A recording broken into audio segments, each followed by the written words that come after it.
All right, ladies and gentlemen, welcome back to the show. Welcome, and looks like this is not working again. I don't know. Anyways, how is everyone doing today? I am your Ice Dragon, Rayron VR. Hopefully everyone had a good week. My goodness, this time is flying. Crazy. So we've got BCF Parts. We've got Mystic Railroad, how you good, sir? And we got Railfan K. How is everyone doing today? Yes, hello.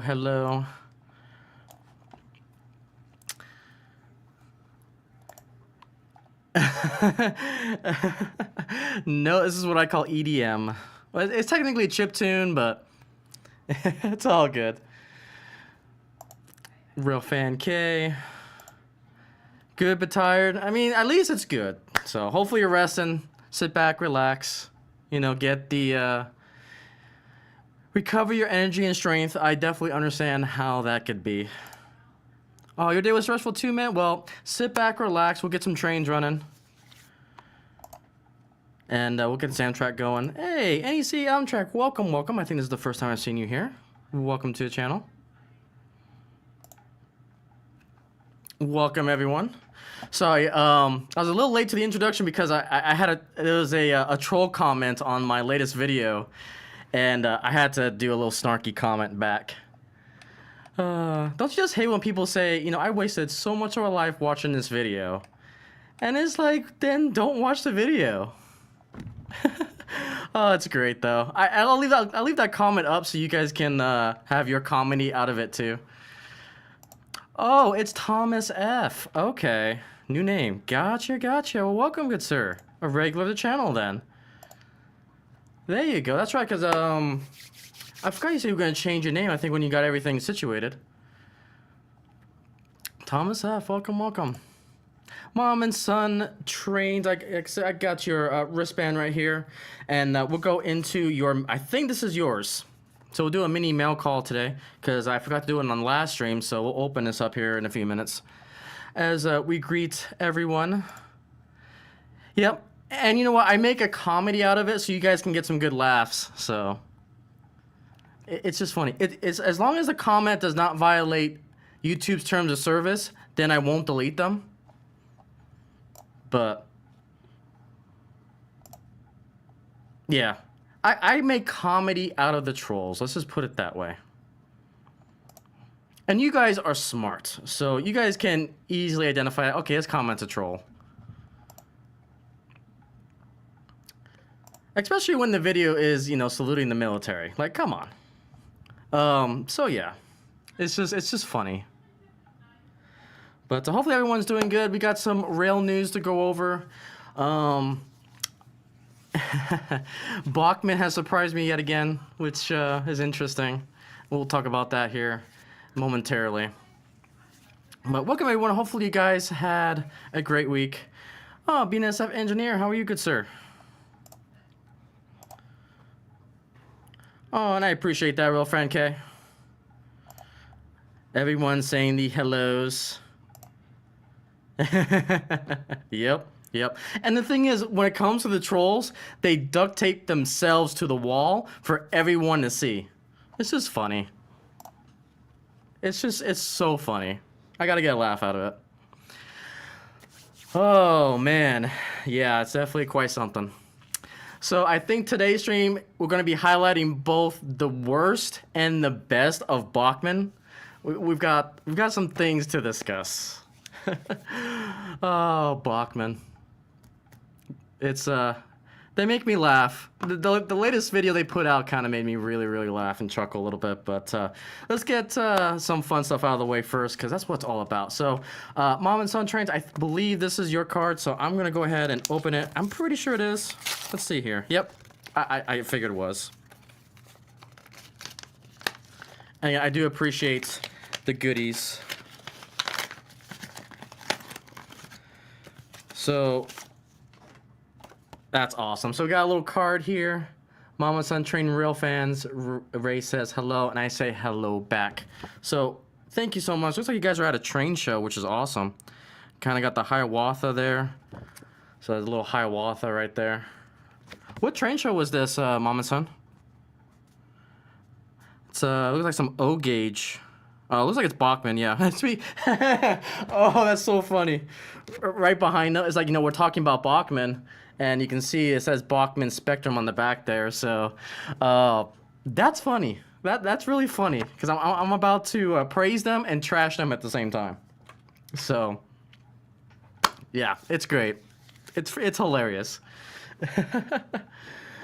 Oh, you'll see, being a SF engineer. So I'm actually gonna do a Icey news video on this, but yeah. Oh, it's in Charlotte, North Carolina. Okay, nice. I am a whiskey person, but I've been kind of addicted to Mike's Hard Lemonade right now. Oh, so good. Yeah, you probably have some good ones. There was one comment on one of my shorts that definitely crossed the line. Was like, it was just talking about all sorts of random things. And it's like, no, this is one that I need to delete because it violated Twitch's terms of service. Normally, I don't like deleting comments because I do believe in freedom of speech and so forth. But when you cross that line, especially when you're talking about harassment and all that crap, it's like, no, you're done. Get out of here. Yep. Yep. All right, so let's talk about some news, shall we? Let's talk about some news. So I'm gonna put this over here. Okay, so a few good news. Let's talk about the 611. Let's talk about the 611. So, good news, guys. The 611 has been assigned to a new excursion. So, it was just announced, I believe, yeah, August 2nd. So, this was announced 2 days ago. I meant to do a video on this, but I had no time. Like, I have been super busy getting videos out for August because we're going on the National Train Show in Grapevine, which will be next stream, or in 2 weeks. So, we'll talk about that in a minute. But yeah, good news, 611 is going to be doing some more excursion work. So the Virginia Museum of Transportation and the Virginia Scenic Railway announced that Wednesday, the steam passenger locomotive will be hosted scheduled for limited excursions in October and early November. So the 611, known as the Spirit as Roanoke, is currently stationed at the Virginia Museum of Transportation. The engine returned to Roanoke after a stint in Pennsylvania. It was built in Roanoke, 1950. And so forth. So it's got assigned to another excursion. It'll be out on the rails in October and November, which is a good thing. We want to see these things happen. I know Norfolk and Western is not typically my railroad, but any type of steam on the rails doing excursion work is a win for everyone. Like, this is very, very important because steam fascinates the next generation. It fascinates the current generation. So the more we can have these steam engines being the ambassador for railroading, rail fanning, model railroading, and so forth, this is a win for the community as a whole. And so this is definitely great news to see. So I am very, very happy about that. So 611, the Queen of Steam, will be back on the rails. So definitely excited for that. All right, next bit of news. So let's talk about the bad when it comes to Bachman. So if you guys didn't know, Bachman has a DCC command station. So when I was younger and wanted to get into DCC, because I had this DCC engine that I got for Christmas, but I had really no command station to work with. And at the time, my family, we were young and so forth. And so we bought the easy command station thinking that, this would be kind of good. And for the first 5 minutes, it ran well. I was able to run 2 DCC engines in opposite directions. And then after that 5 minutes, I smell burning, an electrical fire. Come to find out, I had a faulty easy command station, and it was toast. At the time, it was like $130 equipment.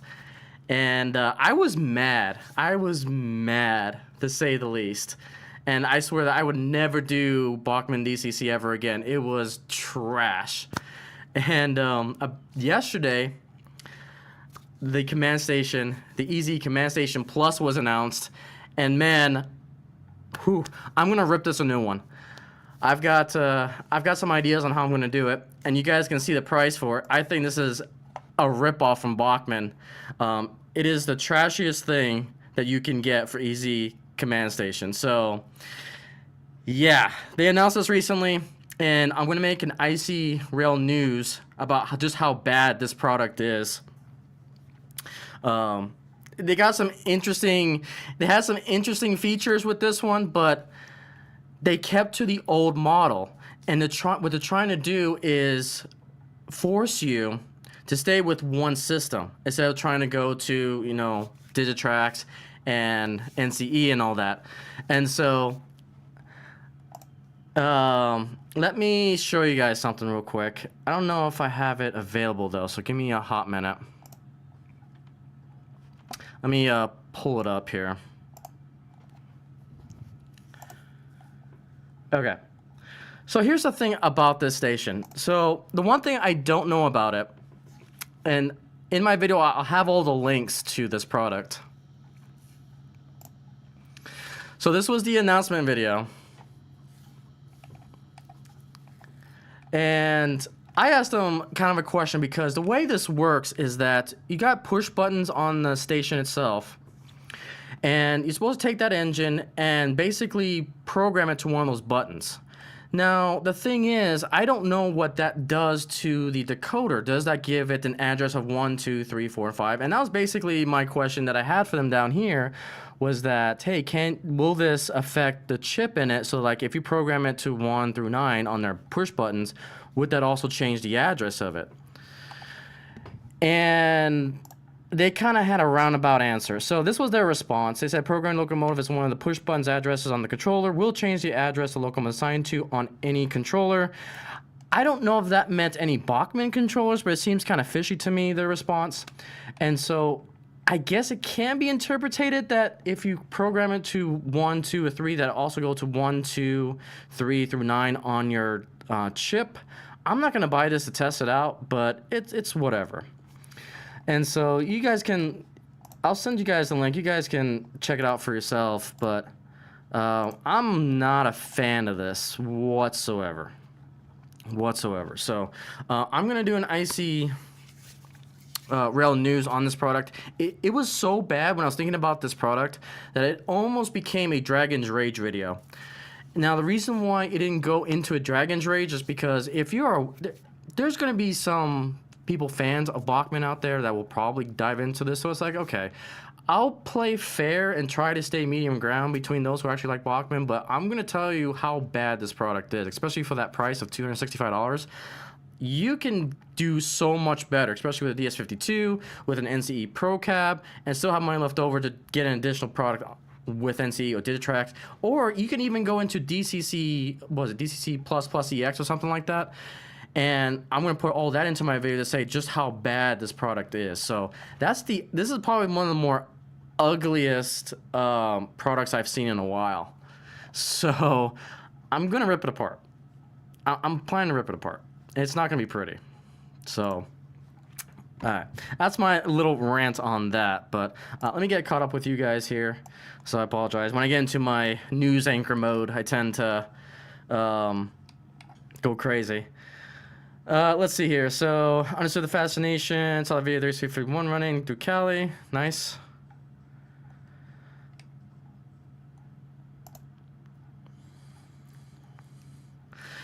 Yeah, and see, that's an interesting one. They are releasing the new Acela train set. And I think I have high hopes. But it's, yeah, like I said, it's sound ready. Just put the TS WOW decoders in there. Those things are actually really good. Yeah, Bachman, you had one job. And that's the thing. Their engines are actually really good. Remember, I said in the beginning of the stream, we're going to see the bad side of Bachman, which is basically that control system. It's horrid. And then we're going to see the best side of Bachman, which we'll actually get into here in a second. And they do. And hold that thought, NC Amtrak. Hold that thought. Hold that thought. Yep, I love the chargers. This is something about it that's really, really nice. Oh no, Dragon Rage. From time to time, when I see a really bad item or product, I go ham. And I only did one Dragon Rage video, and that was for the camera car from, oh, the name escapes me. Micromart or Macromart, whatever website. That camera car was the worst product I ever bought.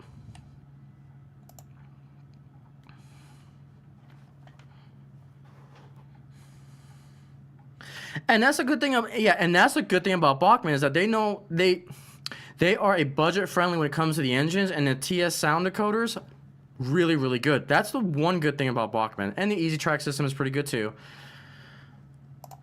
As a Woken the Dragon, yeah. Yep. So, okay, so that's the bad thing, but, you know, I like to talk about the good stuff too. So, I got to give it to Bachmann. This engine right here is really, really good. It's up there in my top 2 of the year that I bought, behind Scale Train's GP30s. The ALC chargers from Bachmann are actually really, really, really good. You've seen a couple shorts come out with me running it. We're going to run this bad boy on the layout. We've also got a... keep forgetting the name. I think it's a P40. A P40 Atherin ready to roll. It was DC ready. I put a Digitrax decoder in there. And so this is the train that we're going to be running today. But yeah, the TCS decoders, the Wild Sound decoders, are really, really good. So this is by far the best product I've ever bought from Bachmann. So I got to give them props where it's due. This engine is really, really nice. I got to run one. Is it P42? Let me double check. Because we got the good old box right here. I could be wrong. Let me double check.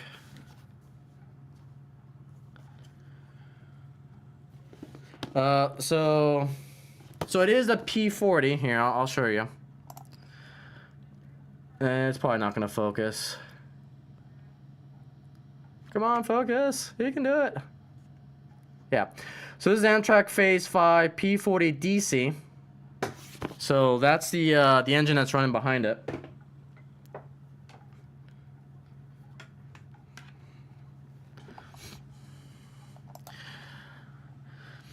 Cab right, camera nice.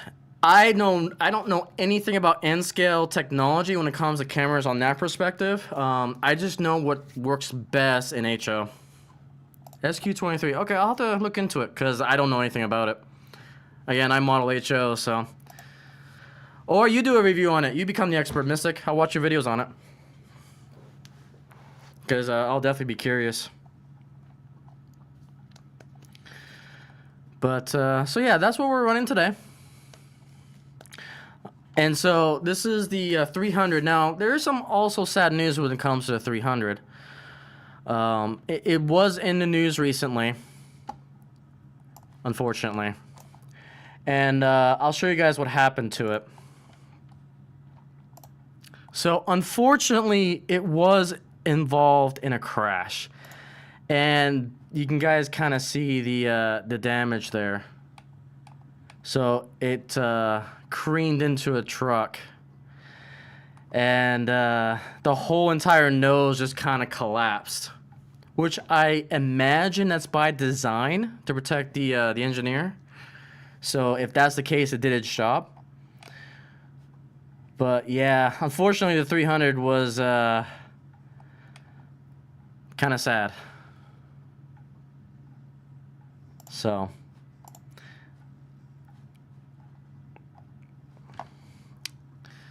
yeah. Amtrak train with 198 passengers derailed, sending a truck on the tracks in Southern California. So I think this was the Starlight. Was it the Starlight Limited or Sunset? No, not Sunset Limited. What am I saying? Coastal Starlight? Let's see.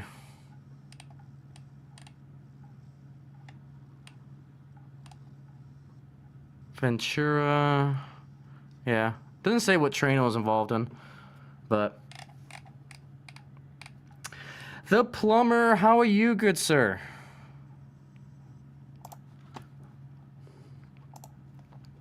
How are you doing? Hopefully you're doing well.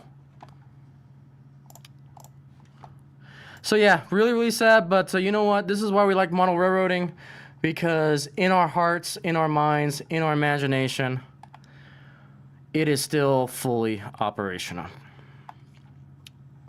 So here we are right here. We're gonna go ahead and get that engine up and going.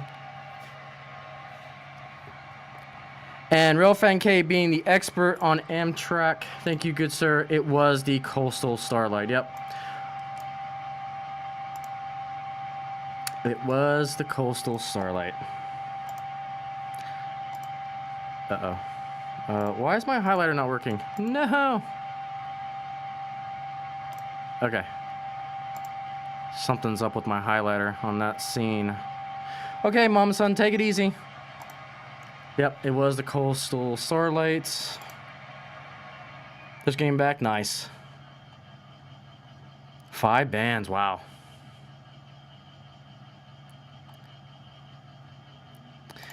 Yep, wing hugs to you and Ray. You saw 2 P-42s, nice. Okay, so you guys need to educate me. What's the difference between a P-42 and a P-40? Because this is a P-40CD that I'm running. Is it just a configuration of a shell? Is it exhaust differences?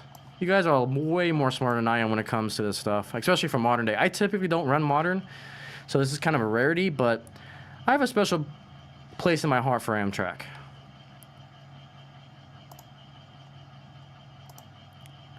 Oh, that's why it's not working. Oh, hang on. Hang on, guys. Hang on. I know what I'm doing wrong here. Okay, there we go.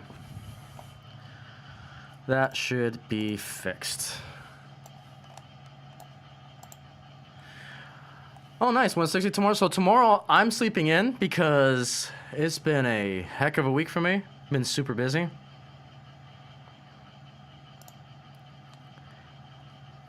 Yeah, you guys know that there's obviously a P-42. You guys mentioned it, so that's why I'm just kind of curious what the difference is, because I'm an idiot when it comes to this stuff. I just literally read what the box says, like, oh, okay, that's a P-40, P-42, whatever. So, that sounds so good. That sounds so good. I don't know if you guys can hear that, but it's pretty good. Alright, let's get it running. Okay, so this configuration, I tried my best to mimic the California Zephyr, because when I was growing up, the California Zephyr ran through Utah, so I've seen this train a lot. More horsepower. Oh, okay, so it's just the engine type. Okay, that's interesting. Boom, there we go. See, you guys are on this. So the configuration is the California Zephyr with its max amount of cars and a little bit of freelance. So you can see that I've mixed phase 3 with phase 5, I think, is the middle dining coach. And then the baggage car in the back, it's not 100% the right one, so I want to actually get the right one. So yeah, it's still a work in progress, but it's here. And obviously the Charger engine didn't pull phase 3 coaches, so again, I'm taking a lot of leniency when it comes to this train. But I'm a big fan of the Zephyr. It's close to my heart. It's part of the railroading heritage that I collect with the Union Pacific, Western Pacific, and so forth. They pulled the old school silver California Zephyr cars. And, you know, when Amtrak took over, I wanted to model that as well because it's still part of, you know, the heritage of UP, even though it's kind of separated with Amtrak's now. But, yeah, I love the California Zephyr. It's one of my favorite passenger trains. Absolutely.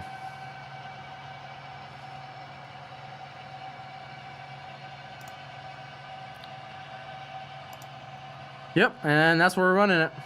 So you can see in the multiple camera views. I'll probably speed up a little bit. I did have one issue with one of my coach cars, so we'll see if this cooperates. So I'll run this around a little bit just to make sure that I get all the gremlins out of the system, and then we will go to our helicopter, the Dragon Cam, That's what I'm gonna call it. I should call this a dragon cam. So we'll go to the drone camera here in a few minutes, and then we'll go ahead and go to the camera train, and then we'll go from there.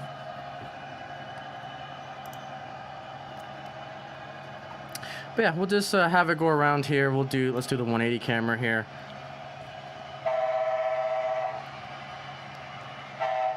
One thing I love about this engine too is that it is programmed to when you do the horn, the dash lights go back and forth. I'm gonna see if I can show you guys that.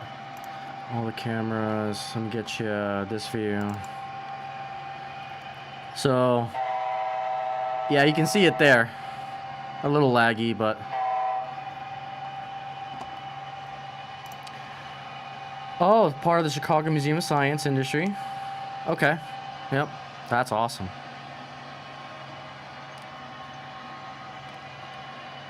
Oh, and the crescent runs through town. Nice. Very nice. So the Texas Eagle, and Railfan K, you can correct me on this. The Texas Eagle and I think the Sunset Limited runs through my area.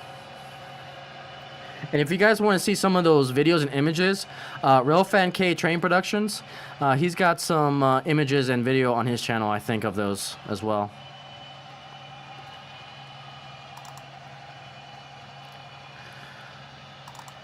Okay, so before we do anything else, let me go ahead and shout out all the guys here who does content. So I'll just start from the beginning here. I know BCF Parts was going to do some content. Mystic Railroad does some N-scale stuff. Railfan K does HO and rail fanning. We've got Amtrak. I think you were Nick Amtrak. I think you were going to do some N-scale stuff if I remember correctly. Mama Son Trains does HO. Let's see, who else? Obviously, we've got BNSF Engineer does HO content as well. We've got the Plumber does a stream every Wednesday, or it rotates. So one time a month you do your Crew Cab Wednesdays, and he does HO video. So as you guys can see, this whole family here does content as well. So if I'm not on, oh, you're HO now. Sorry, I apologize. You're HO now. There you go.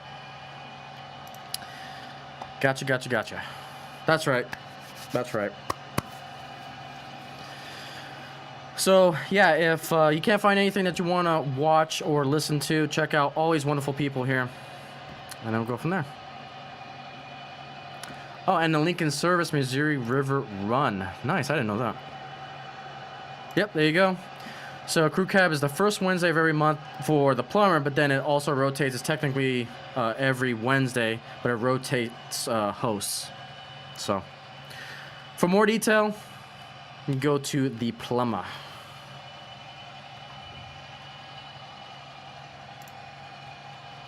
Oh, I didn't realize you had N and G. Nice. Very nice. So again, a wide variety of content when it comes to model railroading. It's one thing I love about this family that we got here. And I just also want to thank you guys. We have just crossed over 1,600 subscribers. I think you guys broke another record this week. I think we gained like 110 subscribers in 1 week, which is just unreal to say the least. The last stream got almost over 180 views, so it's approaching 180 views, which is amazing.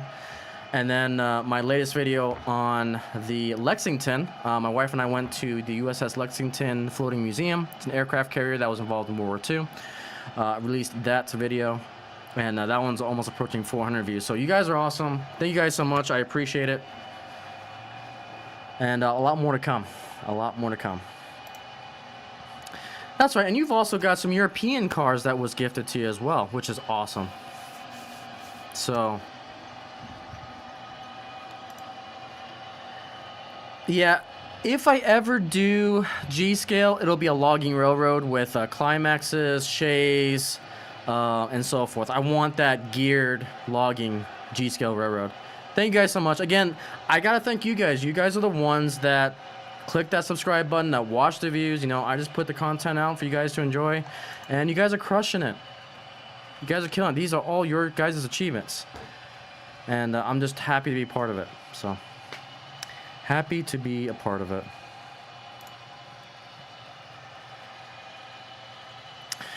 So good question. So what throttle am I using? So let me go ahead and switch it over to... Yeah. Yep, so a little bit of 3-rail Marklin. Or Mirklin. Oh, thank you, Rail Fan. I appreciate you guys. Okay, so let me see if my bench... Yes. Alright, so my bench camera is working. Yay. Okay, so right now I have my DCS 52. That's what's kind of the brains of the layout right now. I eventually want to get a 240 with two 210 boosters, but that's going to come a little bit in the future. It is connected to an LNWI that's way down there. And I'm actually running my throttle from Engine Driver. This is a Samsung tablet that I bought on the cheap for Black Friday. And so I'm using Engine Driver to control my train. So that's kind of how I'm doing it. I'm a big fan of Digitrax.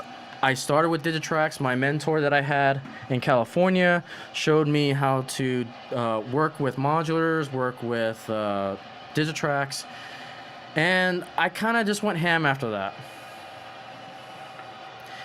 And I keep forgetting that I can do that I can expand the boosters to make it completely expandable. Yes, yep, you're absolutely right, the plumber. The reason why I want to go to a 240 is because of the knowledge that it can bring to my How Far Can We Take Digitrax series. So that way I can show everyone how you would set it up for bigger layouts. I know it's going to be overkill for this layout, but what I plan to do is do a wiring scheme to showcase to you guys. So if you have a club or something that you want to go bigger with your layout, I can show you guys an example that I have here. And so I'm a fan of the Command Station 240 because it has a PR4 system in it. It can do so much things. It can handle up to, I think, 400 addresses. And then with the two boosters, I can split these into districts. I also have a PM74 that can do the block detection, the circuit breaker system and everything. So completely unnecessary. I know that the PSX is a far superior system than the Digitrax system a little bit. But I want to kind of go that far. So yeah, completely overkill. But, and you never know too, my layout could potentially get bigger. So that's why I think if I just invest in 240 now, I'll be set for life essentially. So yeah, but what I plan to do with my command station command system is that I'm basically going to have a sheet of plywood. What's the reason? Well, sorry, I completely... reason for what?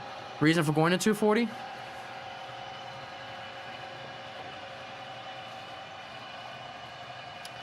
You switch from the 240 to the Roku Z21 to use Railcom. Yeah, I've heard a lot of good things about Railcom.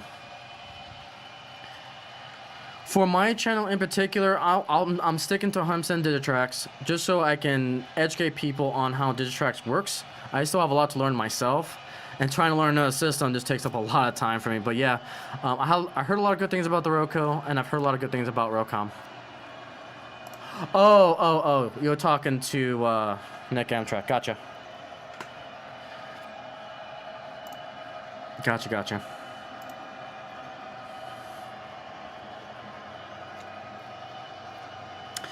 That makes sense.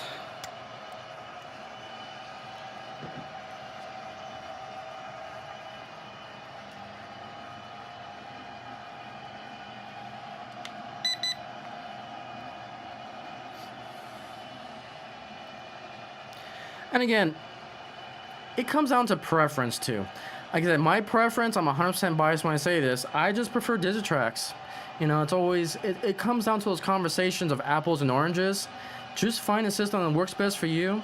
Now, I know I'm sounding like a hypocrite because I'm going to bash on the Bachmann Command Station, but the Bachmann Command Station is really overpriced. And to fully get the most out of DCC, I'm going to argue that the DS52 and the NC Pro Cab and, you know, the Roku Z21, like I want to look at all the systems just to see the price range and so forth and compare it all. because I think you can get more value for your money going with a different system. So that's something that I will fight. And yeah, I agree with the tracking system. If you're going really hardcore into the tracking system with the IDs and so forth, I've heard that too about Railcom, that it's just much more dependable. Yeah. Yeah. Oh, I don't know if you saw this, Plumber. I was kind of ranting about this.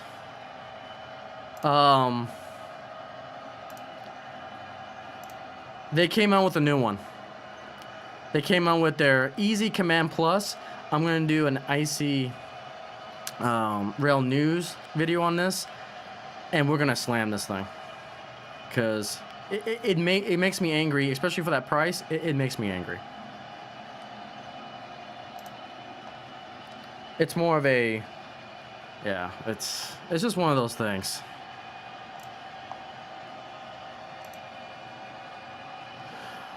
So Mystic, with the DS52, you can buy yourself an LNWI from Digitrax. I mean, again, you don't have to do this. So what I do for my railroad, again, I'll use my I statements here. So again, take everything with a grain of salt. So for the wireless throttle, this is my wireless throttle right here.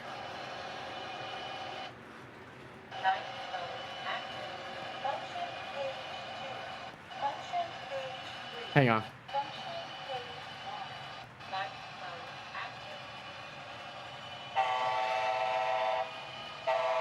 So basically, the DS52 connects to LocalNet via the LNWI from Digitrax, and it emits a wireless LAN signal that this connects to. And I'll show you here. Actually, well, no. And then you can use this remotely. So this is my preferred method. Again, do what works best for you. Again, financially too, because that's always something to think about. But you know, that's just how I do it. And I probably should move this down a little bit. There we go. But again, just do your research. Look at all the videos that are out there about the throttles, and then do what's best for you.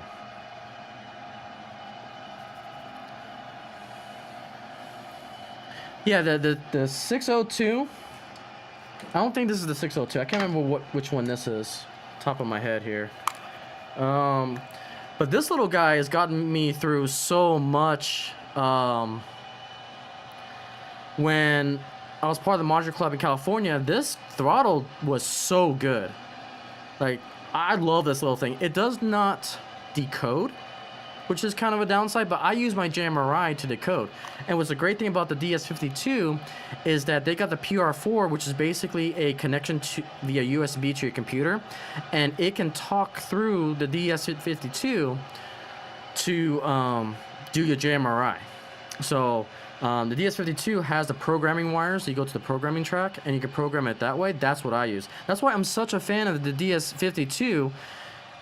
Oh, so that is a problem. That's why I've been kind of skeptical to jump into the 602 series, because I've got this, and it's like I love my tablet so much. Like, I don't want to invest in a 602, but for the sake of my how far can we take Digitrax series, I know I need to get one, so that way I can properly review it and show you guys how it operates. Yeah. Oh man, that sucks to hear that it bricked on you. Oh my goodness. I haven't done any updates yet. Yeah, I'm not updating. That's one thing I've learned about Digitrax. So Digitrax, I will admit, has their issues, and you need to be a rocket science just to update, just to understand how the programming works and how all the lingo works in their instructions. So it is a learning curve, but once you have a mentor that understands Digitrax and teaches you how to do it, it becomes second nature. So that's the caveat with Digitrax. NCE is probably the more friendlier to get into. The controls are fantastic, but in my opinion, for what I needed this layout to do for me on the PC, Digitrax was the way to go. At least for what I wanted to do.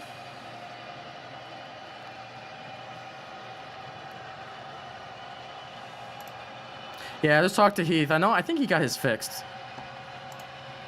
But before my battery runs out over here, let me do something really quick here.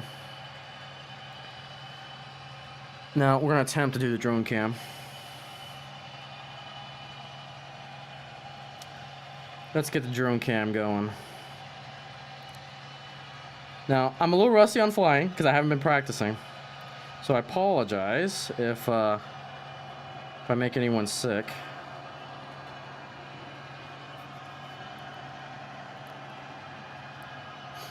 So give me a hot minute. We will get into our drone here.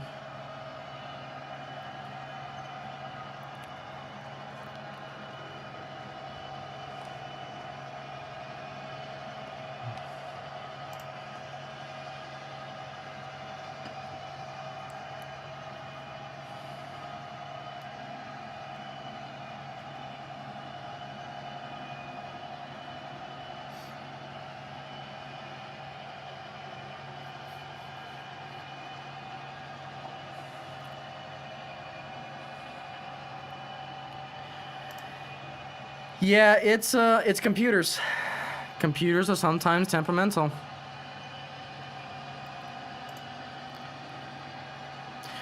And I wish Easy DCC is kind of up there too for entry level. Like, I don't want to look past Easy DCC, but it's also an aging system. Especially with the tech that I can do with Digitrax. So it's just... And what I've been finding out about Easy DCC is that it's starting not to play well with newer decoders as well. Alright, I don't know what's going on here. I don't want to cooperate with some...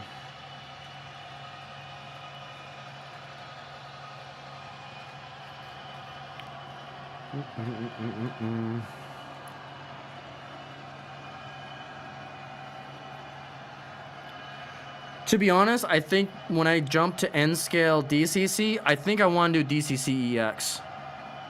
I think that's quickly becoming something that I want to do. Just for how cheap it is to get into.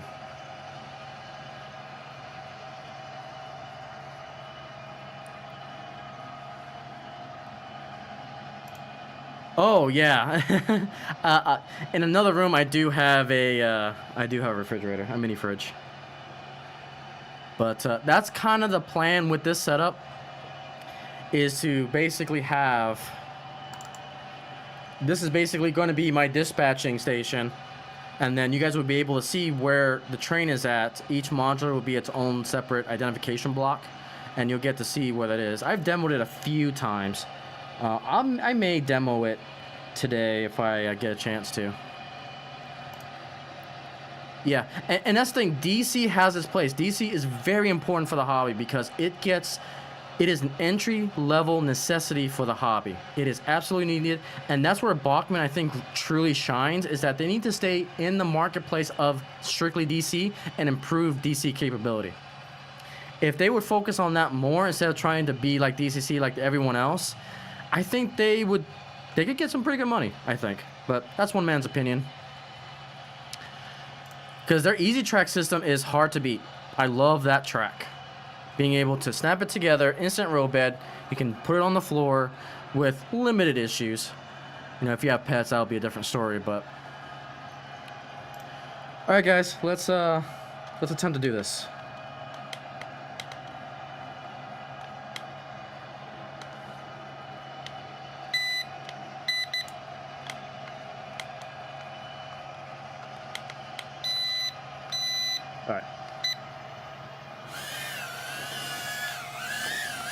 Alright, where are you going? I just made a grave mistake.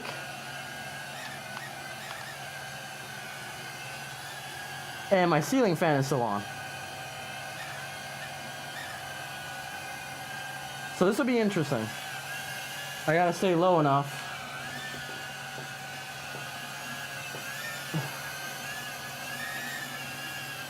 I got the downwash from the fan too.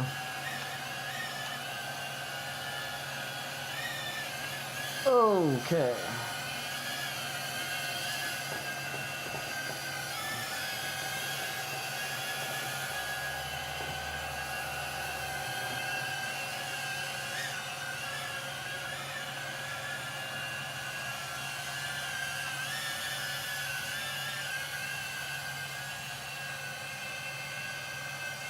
So again, I apologize if I'm making people sick. I'm still learning.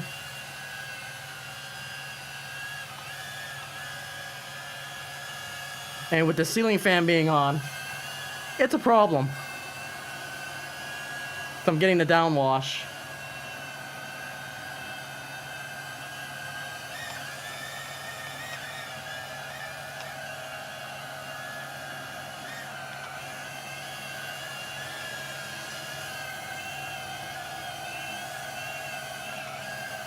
Oh crap, oh crap, oh crap, oh crap. Go forward. Go forward. Thank you.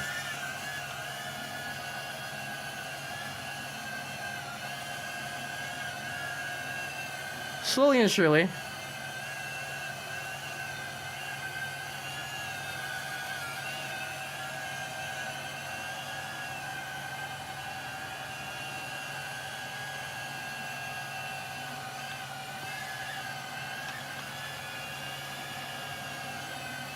I'm hoping the camera angle is good for you guys. From what I've been seeing, it looks good.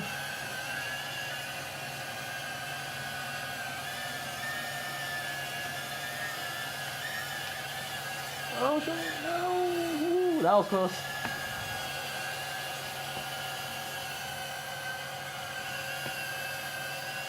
I'm just happy.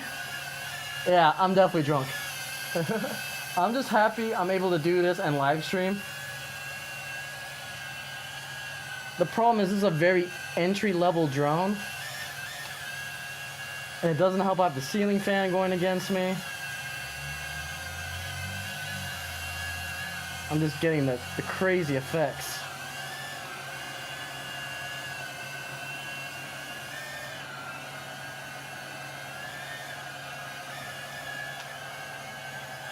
Whee! Oh shit!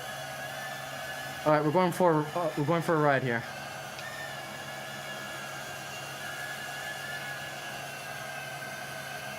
I'm trying.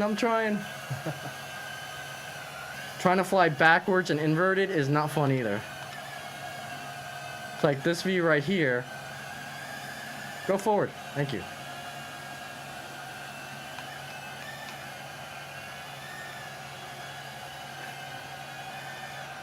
I don't have an auto level mode on this. This is like the cheapest drone that I could get just to practice and experiment with.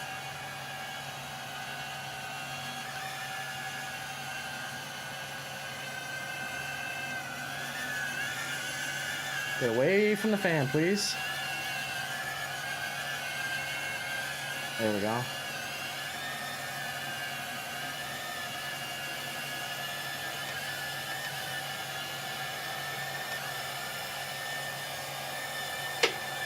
Why would you do that? Drone? Calm down.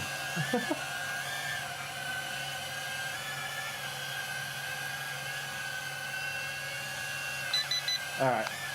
Time to land. Come on. You can go forward. There we go. And we have landed.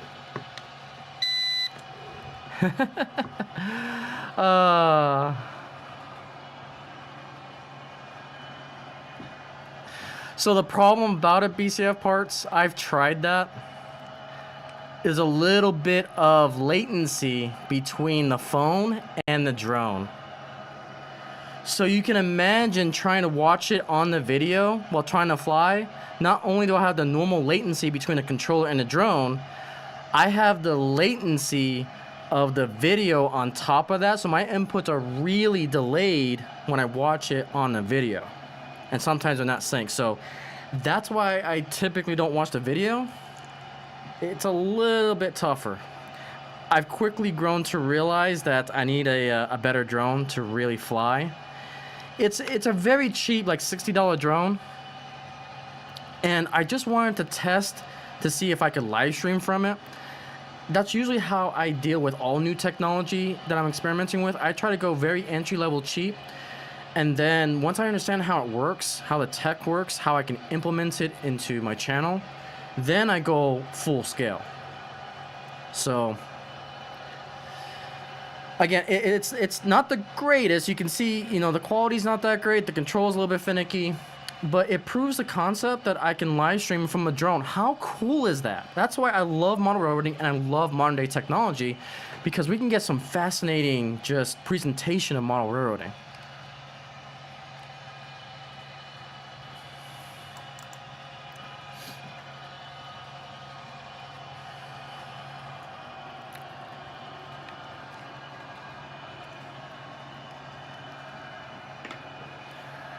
Yeah, it's hard to grab it because I'm trying to fly it at the same time. If I let go of my control and try to grab it, bad things are going to happen.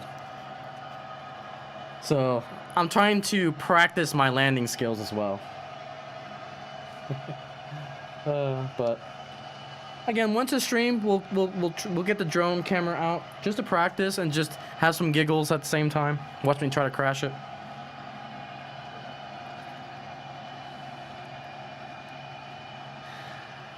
All right, we'll run the train around a little bit, and then let's go. We'll go on board the Zephyr.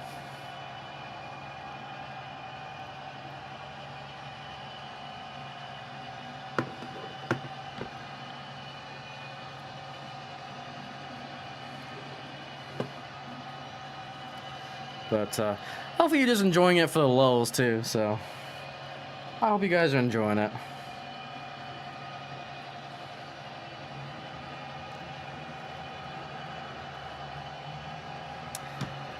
Because I am having so much fun flying that thing. Get this perspective here. So in a few minutes, we'll connect our camera car to the California Zephyr, and then we'll go on board. These cameras aren't as nice as the other ones that I use, but it gives me 4 additional viewpoints. Oh, and one viewpoint that I haven't showcased today on this stream is our bridge camera. So let's get you guys a bridge camera. So this few minutes I give you on a overpass. Because I forgot to do something. Hang on. Technical difficulties, please stand by.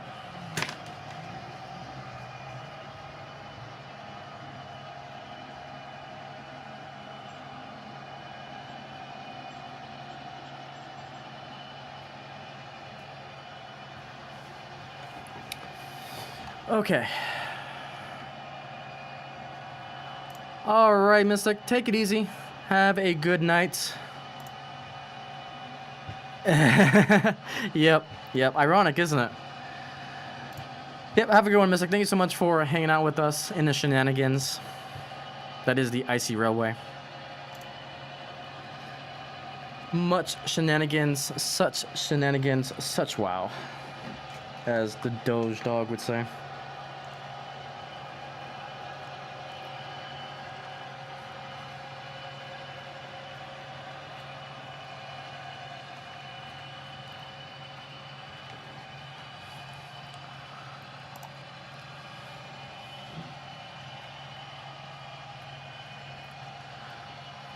All right, so let's try that again. So pretend that didn't happen. Let's rewind the clock a little bit. So everything is working as it should. You saw nothing. Okay, so this is what I call the bridge review. And this basically simulates if you were on like a overpass of a highway or a road or something like that. So you get to that top-down perspective.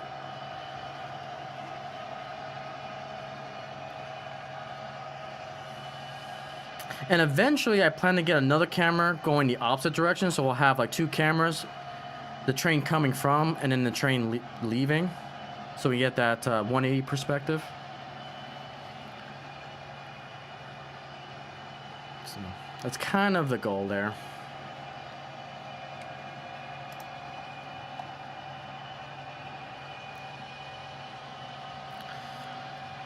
All right, let's bring this guy back up.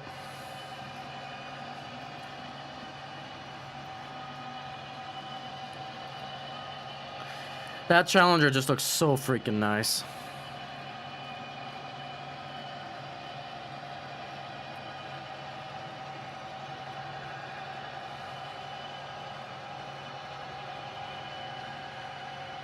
So you can see those Phase 3 cars with the Phase 4 Superliner in the middle.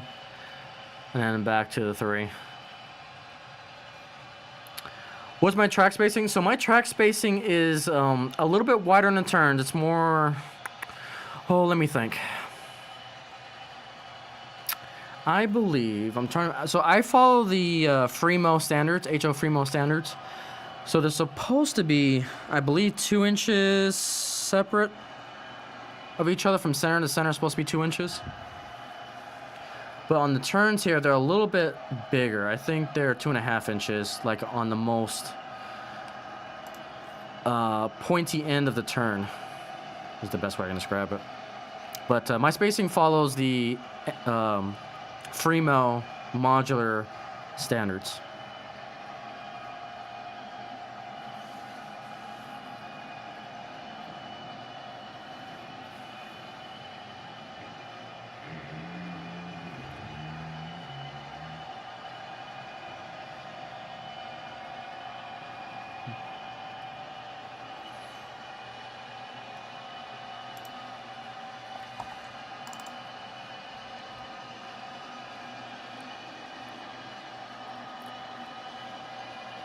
I haven't done Phoenix Point in a hot minute. Let's get Phoenix Point up and going. Yeah, I'm just a big fan of modular layouts because it just gives me so much more flexibility and mobility. Like if I really wanted to, I can take one of these to a Fremo layout. It'll obviously be considered branch line, not typically main line. But it'll connect just fine to the others because all my electrical work, all my track work is Fremo standards.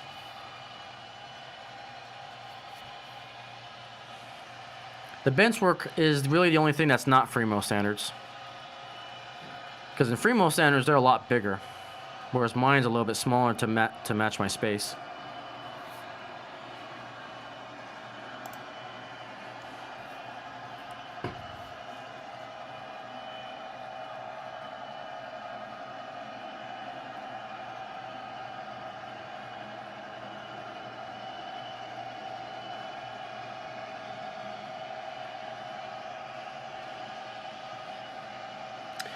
Disregard the timestamps on the cameras.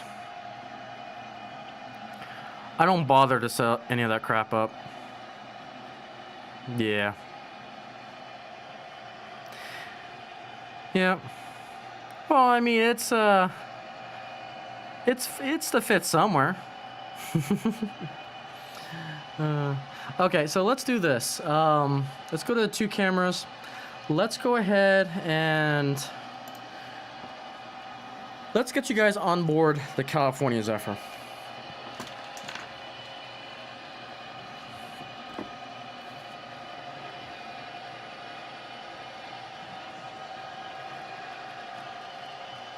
Let's do a little bit of operations. Alright, so we're going to go ahead and we're going to grab our 2 diesels here. We'll pick you guys up.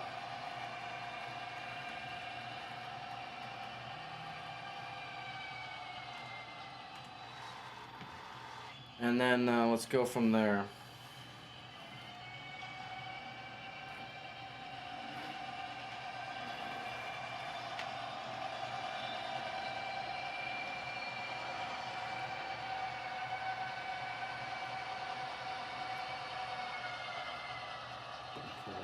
Automatically, I'm not liking something that I see here.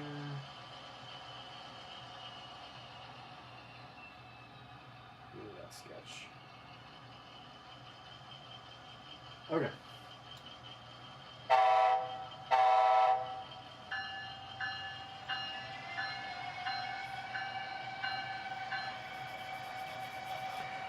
All right, Nick Amtrak, take it easy.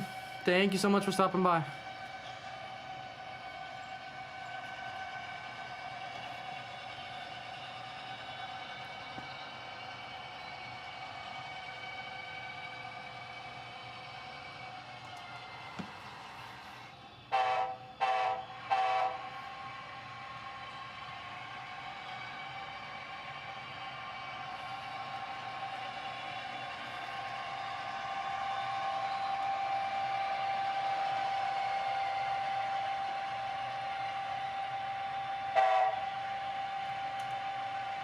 I'm gonna take this slow because this is the first time I've had the camera train on the Zephyr, so let's see how this goes.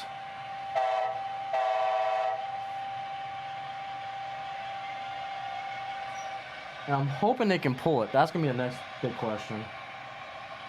I've got 2 engines on there, so we should be fine. Alright, so welcome aboard train 300, the California Zephyr, departing the Phoenix Point Modular for the railway.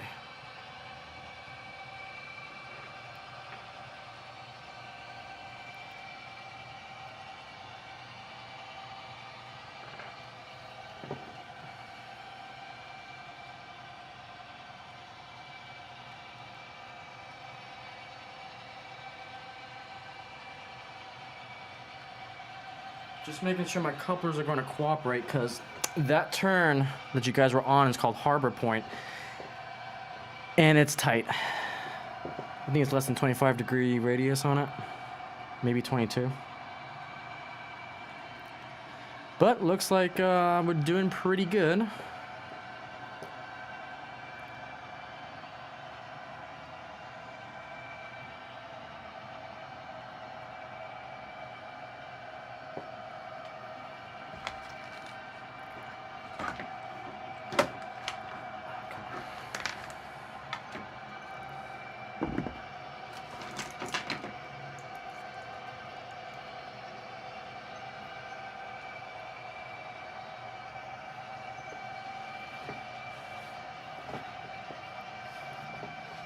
Alright, and then let's get you guys the front view for a little bit. So that way you guys can look at that charger. So yeah, again, we looked at the very bad from Bachmann, but to be honest, that charger is one of the best products I've bought from them. And don't buy it for the MSRP price. You can find dealers that you can get it for almost half the price.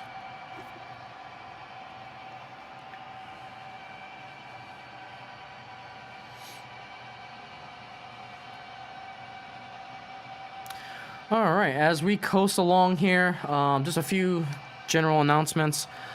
So next week, I will not be streaming. I will be at Samura's general meeting, so I will not be streaming. I will try to be on Artie's stream on next Saturday, if life allows me to. That's usually my, compromise. If I can't stream on that Friday, I usually go on Artie's stream on Saturday for the wacky weekend podcast. The next stream after that, so I believe it's let me see what date that is. Really quick here.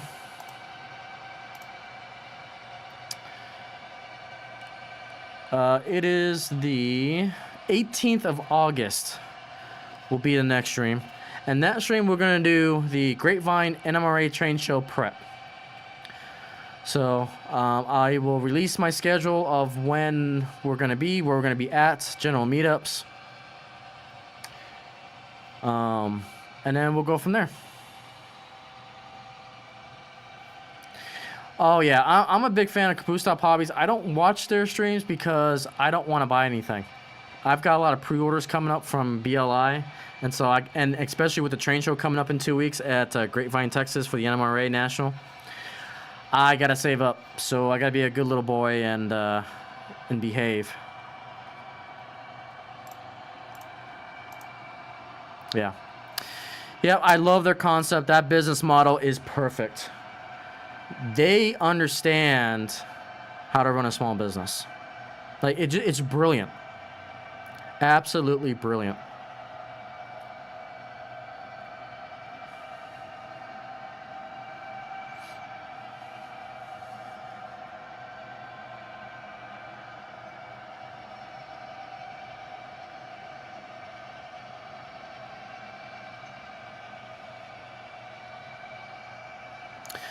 But again, thank you guys so much for watching this stream, taking some time out of your Friday evening to hang out with us and enjoy the world's greatest sandbox hobby, model railroading. I appreciate all you guys' support. It's been a very fun ride. And it's a crazy journey that we're on right now. We're literally on the crazy train. But it's unreal how big this family is getting.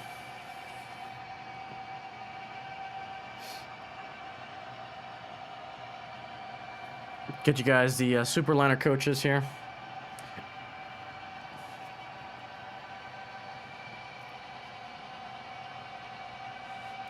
But yeah, I am definitely excited for Grapevine. If you're going to be at the Grapevine train show, I will be there. Come find me out. Again, I'll show you guys the backpack that I'm going to be wearing, kind of the gadgets and gizmos that we'll take with us to Grapevine.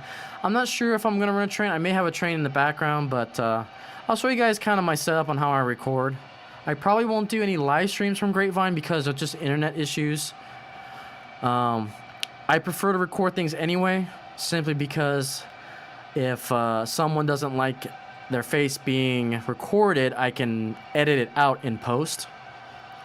Because I actually had that happen to me when I was at a New Braunfels train show. I had a dealer set that to ensure that I don't record any of his stuff that he's selling on the table, which I found completely ridiculous, but you know, it happens.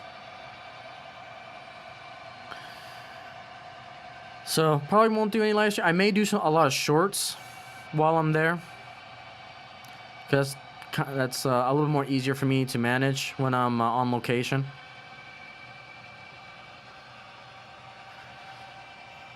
And then we're also going to go to the museum that's there,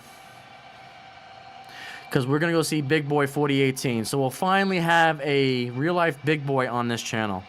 So I am excited. And what's funny is that 4018 is the Big Boy that I run in a HO scale as well. So I am stoked for that. I am definitely stoked.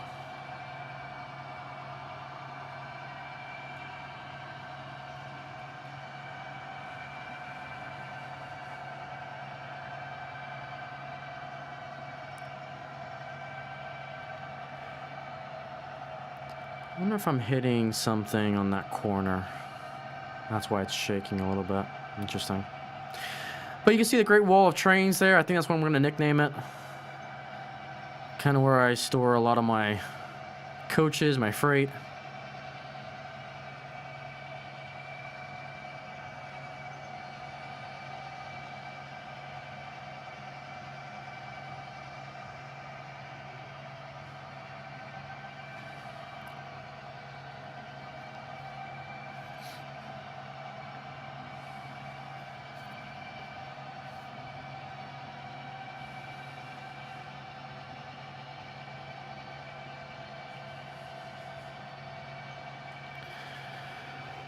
But yeah, I love this hobby.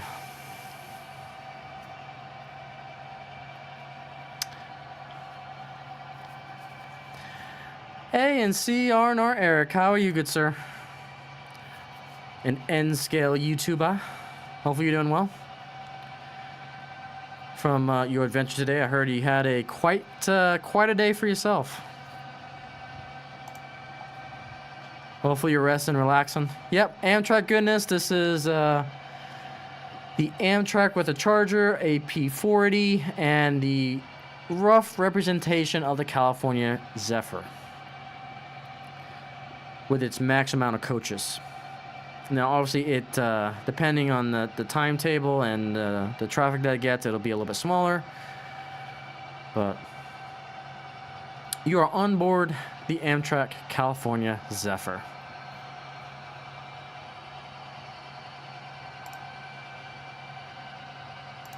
So, welcome.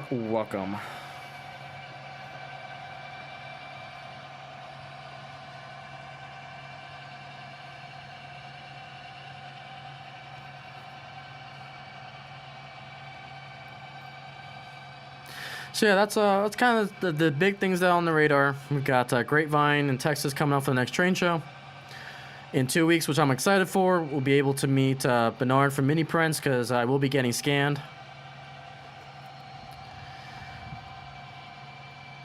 And I am definitely excited. All good. Rested up. Nice. Great to hear. great to hear.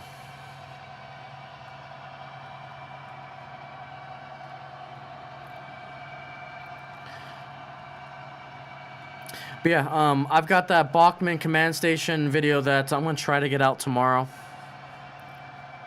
Because that video really, oh, that command station, that's going to be a good video. I can't wait to start recording it. I was trying to get it before the show today, but I had the rest. Work kind of kicked my butt today.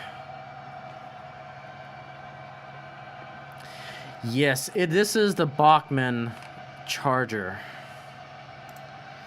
So, there she is.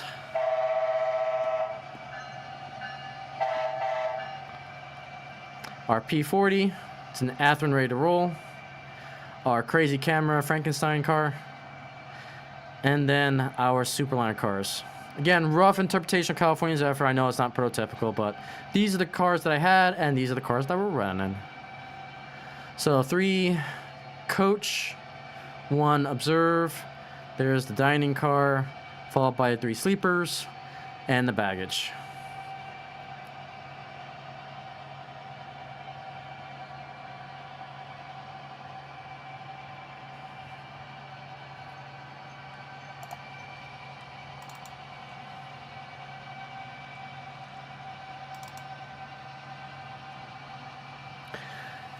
Like I said, for those of you who are going to be in Grapevine, I will have my stickers. I'll showcase those stickers off in 2 weeks when we do our Grapevine train show prep stream on the 18th in 2 weeks. Again, I'll be giving out my holographic dragon stickers.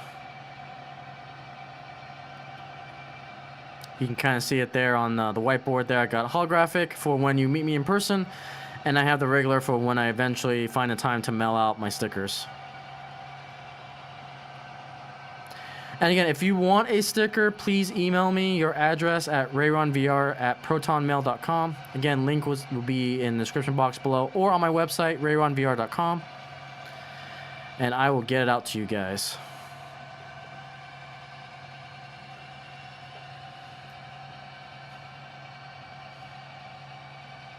And then vice versa, if you have a sticker, I've got a P.O. box on my website as well.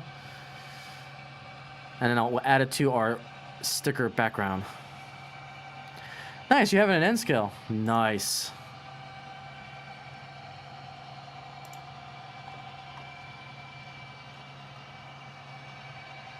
I'm a big fan. Like I said, this is probably one of the best diesels I've got from Bachman right now. I'm really, really satisfied with it. It is a nice engine.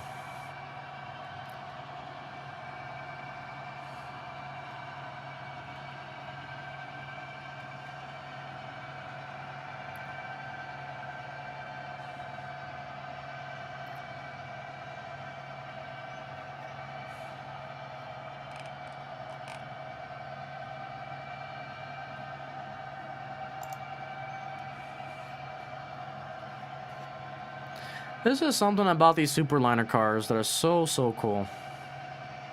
I haven't had the opportunity to ride in them yet. It's still on my bucket list to at least ride in one.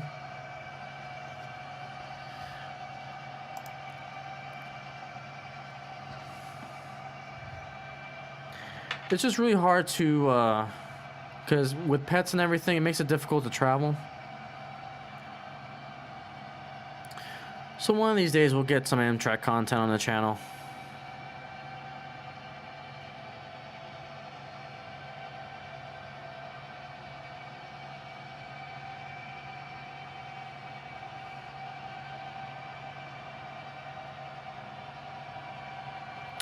Alright, I think after this we'll get you guys back on board.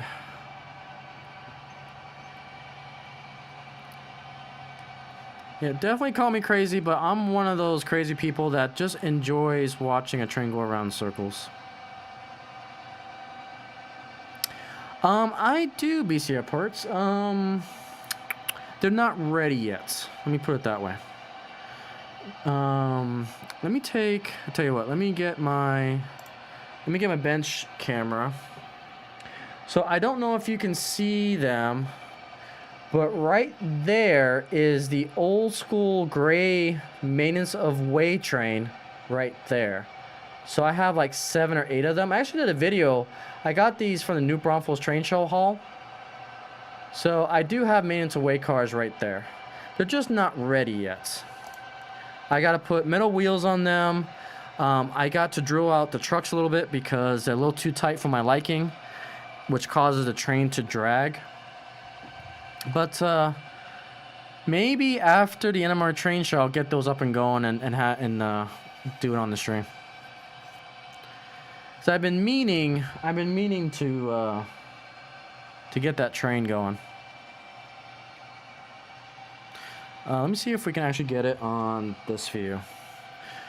All right, so on the right-hand side, let's see.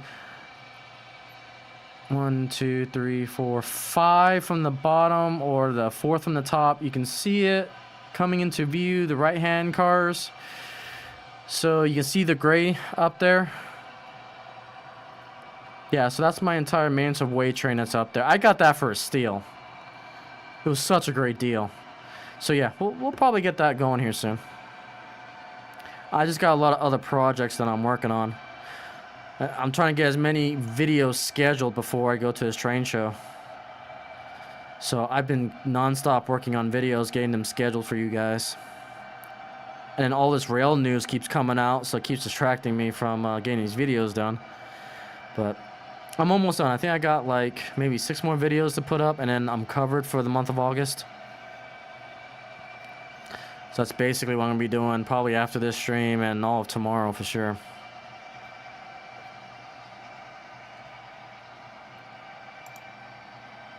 That's a good deal. 163. Wow.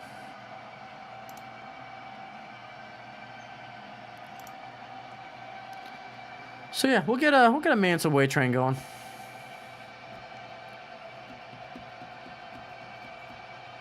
Just gotta think about what engine I wanted to pull.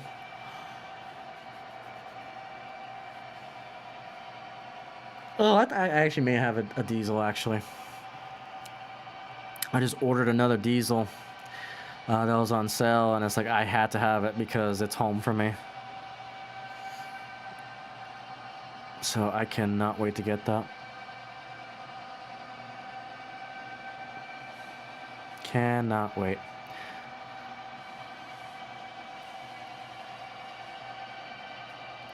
I'm trying to think what my next video is because I keep changing the order of my videos. Let's see. What do I have scheduled coming out? I've got a lot of 360. I've got a lot of camera train videos coming out from Samara.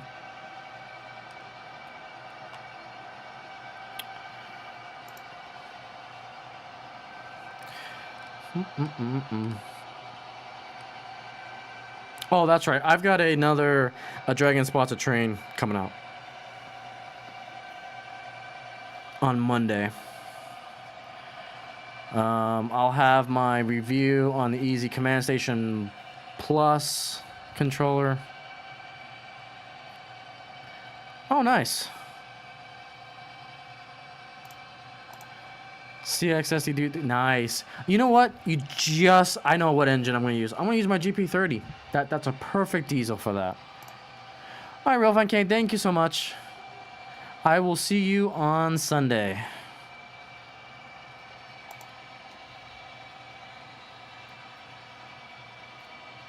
I'll probably be running this train on Sunday.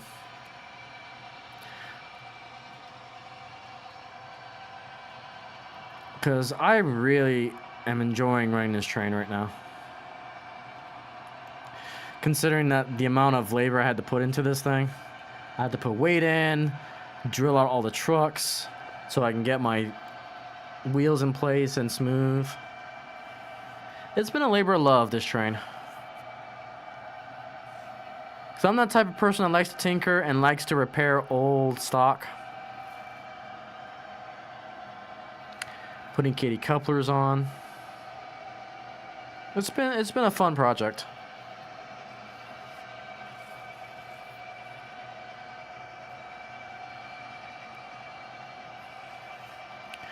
A very, very fun project.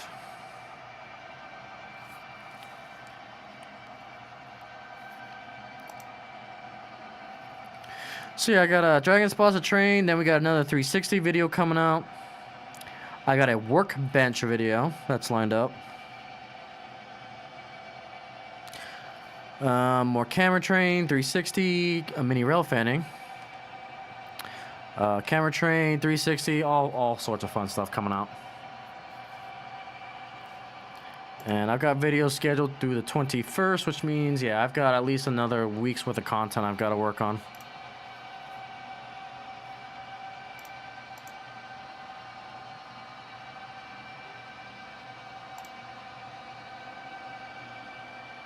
Nice. Yeah, seems like you guys want the maintenance away, so yeah, let me, I'll tell you what, let me get it at least onto the track so you guys can take a look at it.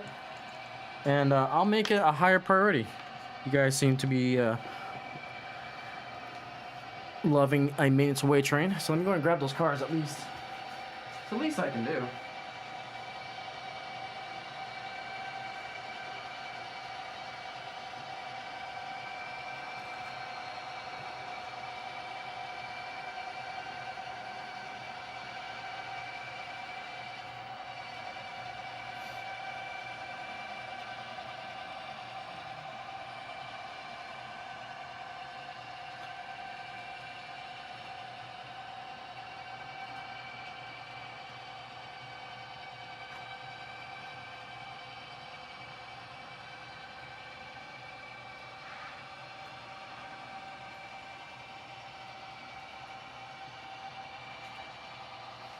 Alright, let me grab these other cars.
Okay, let me go ahead and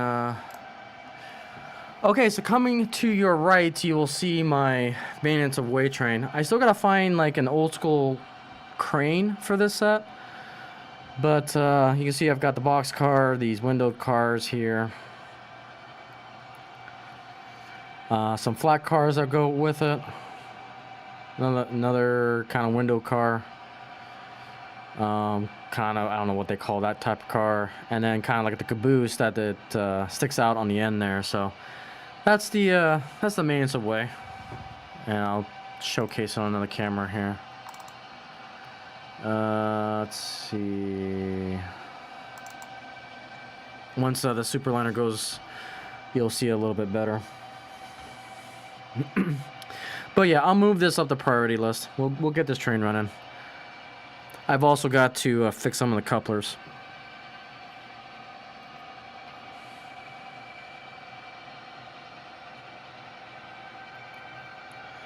And then I'll probably have my Denver Rio Grande GP30 run it.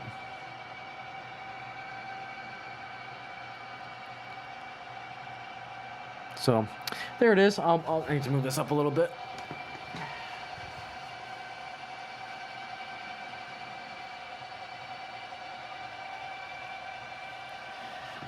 Yeah, I love that caboose. Like, the caboose is on the very, very end, protruding out.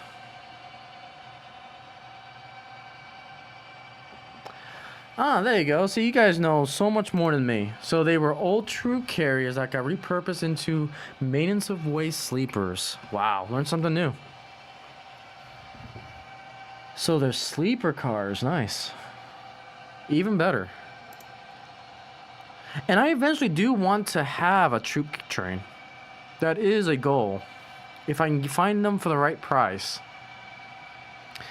Like, I think this whole train, maintenance away train that I think I got it for like $70. It was great. And I actually bought it off of another YouTuber. So, if you guys follow, I think I have a video on it. Let's see. No, it's main channel.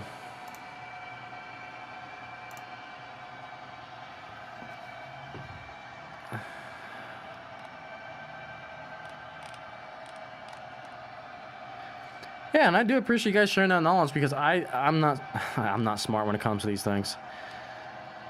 Not at all. Okay, Icey train station. So, right here, when you go down to train shows, my haul video from the New Braunfels train show, that's where you can get more information on how I got that train. So, those two are kind of related. The New Braunfels train show, that's where I got them from. So if you want to know a little bit more backstory on that, of where I got it from. And there they are. And yeah, I'll try to find a crane for it. That's the one thing I think that's really missing from this set. It's just a little crane. It doesn't have to be for the set, but just something that... some kit-bashed looking thing.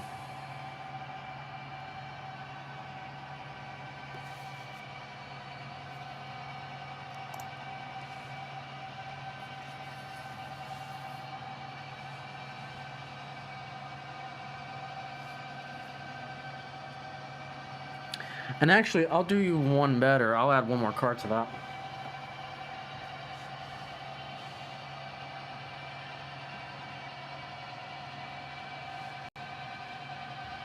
I know it's not prototypical per se, but I wanted this to be part of my maintenance away train. So this is an old school snowplow from Union Pacific.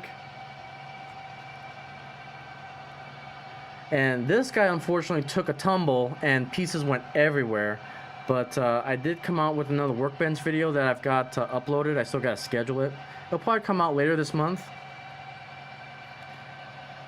But the engine that pulls my maintenance away train is also going to be pushing this guy right here. So, yeah.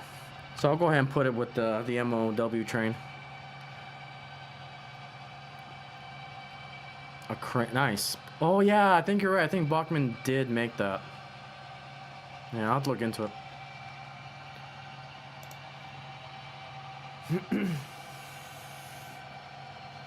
Yeah, I don't know.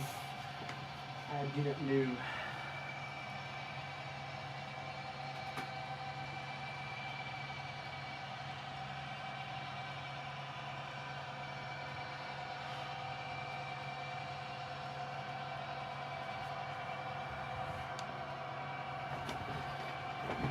Okay, so let's take a look at the consist here.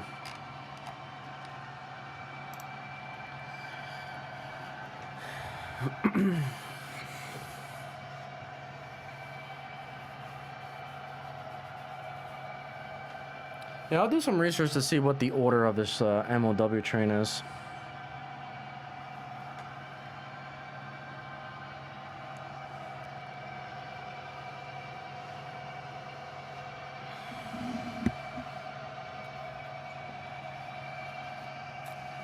But, yeah, we'll make our make-believe MOW train.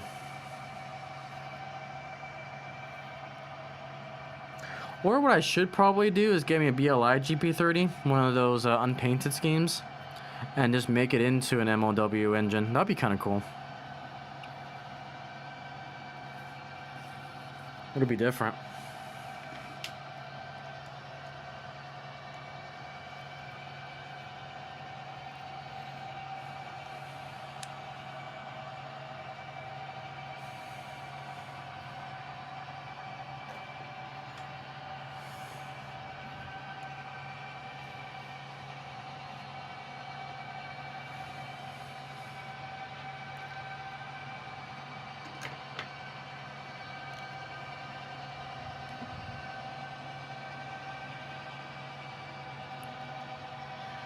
Oh no, I know modern day is completely different animal.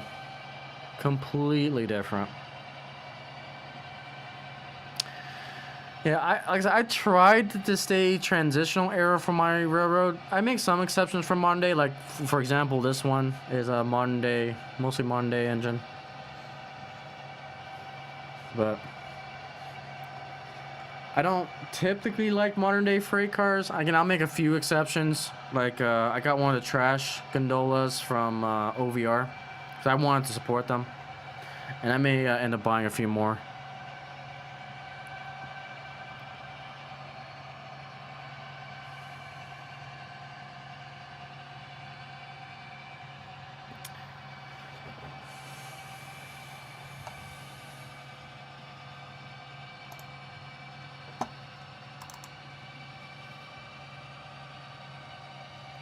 Let's see. Let's go to the Ghetto Bridge.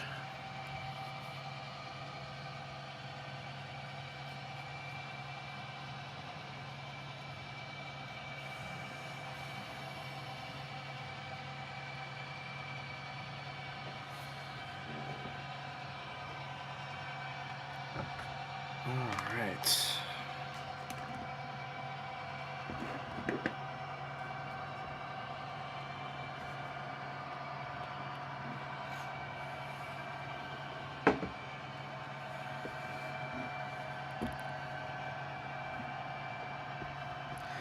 Oh yeah, I said that I was gonna try to demonstrate JMRI.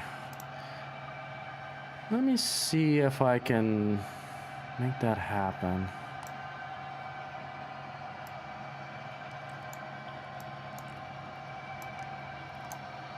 Let's see, JMRI, Panel Pro.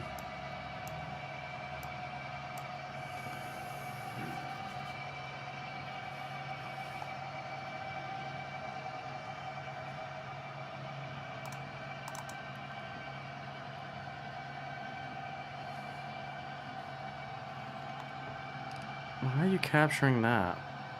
No, go away.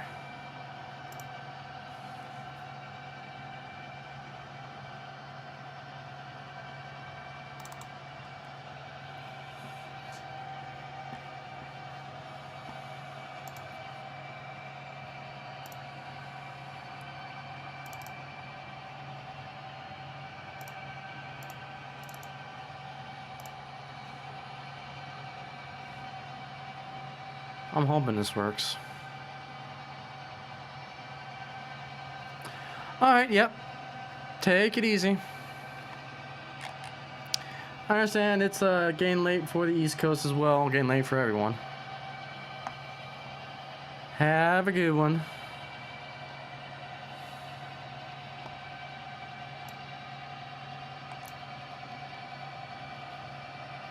Oh, my computer's not liking this. It is trying to think. Okay, file, load table contents. Yep. Let's do those.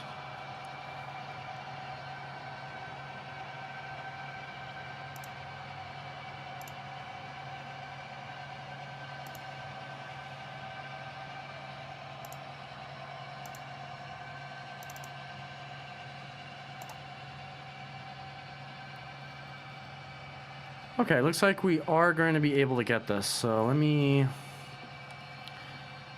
figure something out real quick here.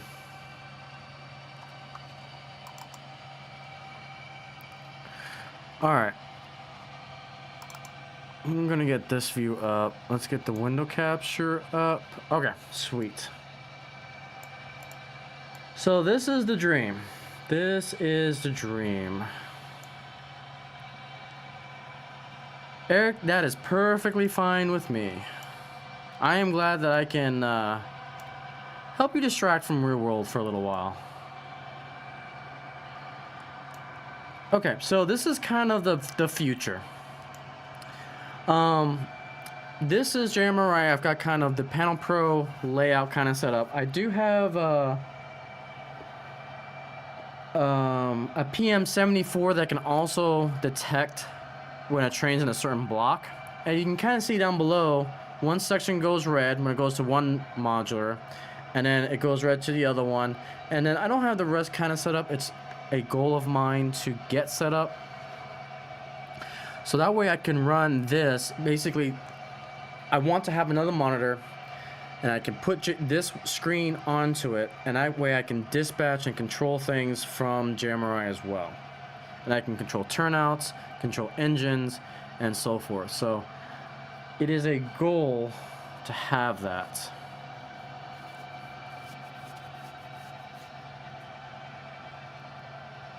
So that's the future, and that's why I like my DCS-52 command station, because I can connect it to a computer, and then JMRI will pick up on that, and now it opens up JMRI dispatching in a whole new world, which is another reason why the DS-52 is so much better than that Bachmann control station.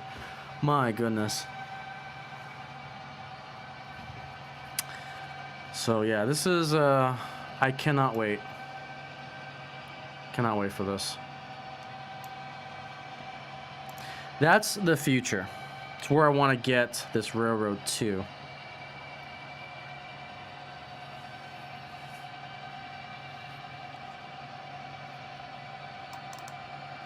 Alright, let's get you to Phoenix Point. And of course, thank you to all the lurkers as well. I know we got a few lurking. Feel free to continue to enjoy. And again, thank you to those who watch the live stream after it's concluded.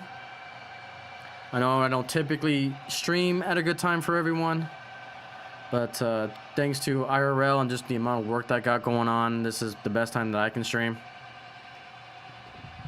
So that's what I can do. Papa John, how are you, good sir? I did mail out your gift, so hopefully you'll get it soon. So hopefully in the next couple days you'll get it, assuming that the post office can understand my chicken scratch. It should get there.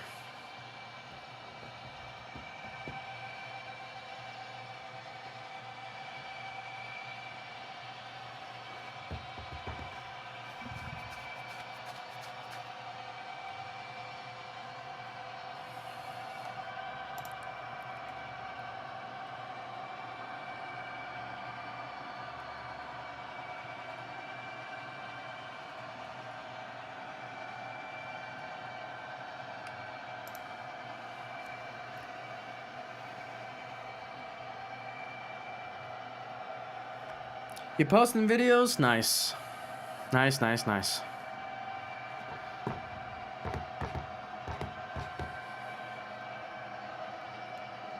What you got coming out, Papa John? If you don't mind sharing. If it's a surprise, then you know, feel free not to tell. But what you got coming out?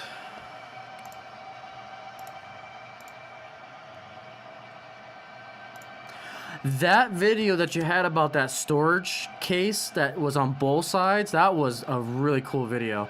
Because I was thinking, oh, that's cool, you know, one side, and then you turn it around and my mind was blown. Oh, you mean a train club and the Iron Triangle, nice. Well, when I find some time, I will try to watch it. I've been kind of less active on live streams lately. I've been lurking a lot. Just because I've got so much videos that I gotta do before the train show. So I've been lurking in Heats, been lurking in Anthony Dodge today for a little bit. Cab Crew Wednesdays, obviously Wacky Weekend. So I try to watch everyone, but definitely been not in the chat room as much as I want to be. That's because I'm just editing videos all day, or when I can, I should say.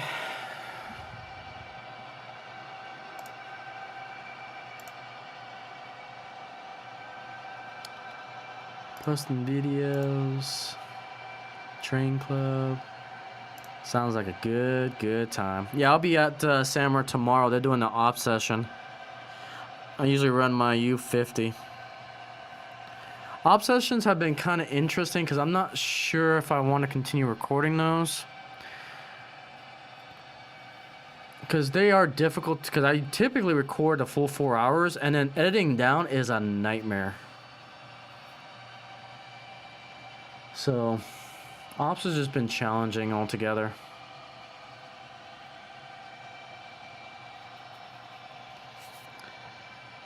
There you go. There you go. Get the grind going, Papa John. Get the grind in. There you go. And also, if you guys haven't, subscribe to both RNC, R&R, N-Scale, and Papa John. If you haven't already.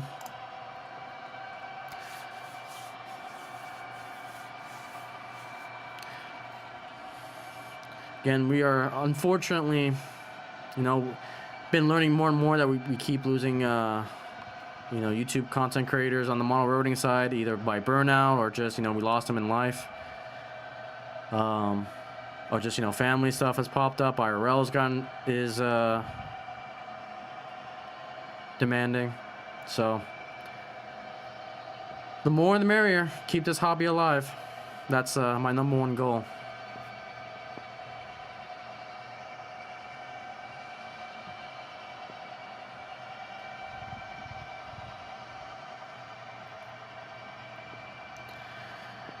If it's the best advice that I can give, find a schedule that works best for you. That's it. And you know, you're the one that's gotta figure it out. I can give tips and tricks and what's worked for me, but you know, it's only worked for me. The way I do things may not work for others. And I'm a workaholic, 100%. I am a workaholic, and when I'm passionate about something, I go at least 150 to 200% on it. Like, you guys know, I go nuts with shorts because shorts is by far my bread and butter type of content, and it's definitely something that I'm passionate about. I love to seeing trains go by. Reminds me of just how I used to watch trains as a kid when I used to go to train shows. So, a lot of sentimental value why I do shorts. But you know, I also do the videos as well, do a live stream as well. So it's just a lot. So, find a schedule that works best for you. And have fun doing it. That's the #1 thing. Have fun. Have fun. Because if you're not having fun, it just becomes work, you know? And you get burnout, and it happens. And then I also got to thank my wife, because my wife has supported me a lot doing this. So. And to all my friends that have supported me throughout the years, you know who you are. Because sometimes IRL can get crazy.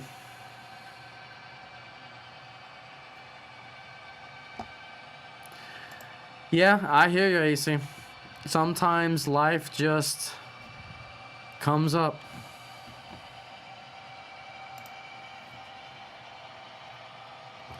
But again, worry about your health too. Always put health and, you know, IRL first. And then just get to it when you can.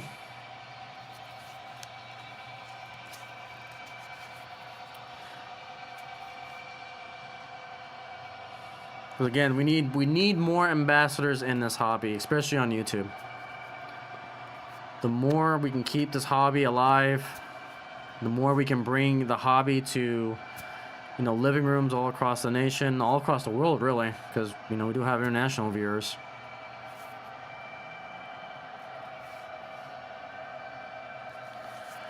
That's the big thing.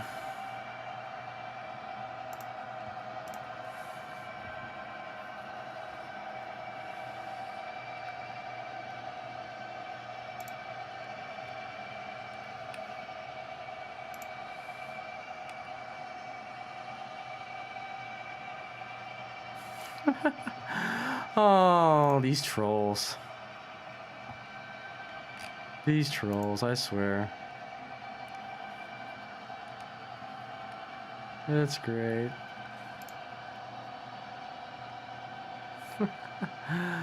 Oh, that's great.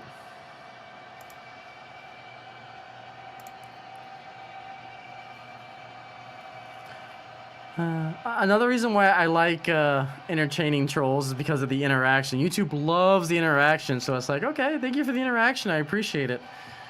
And it's like, I just laugh. That's all you can do. I love it.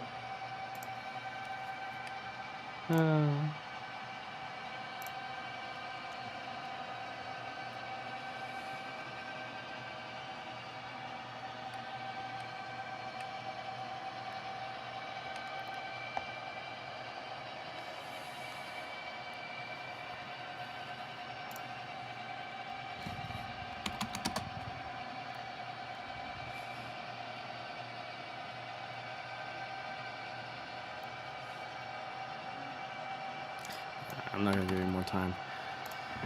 Anyways. The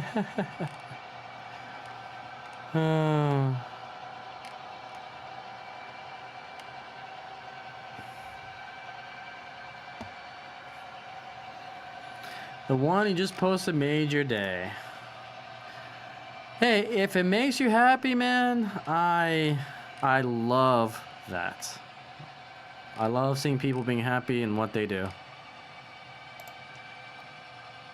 Only 16 seconds? Hey, if it's good, it's good.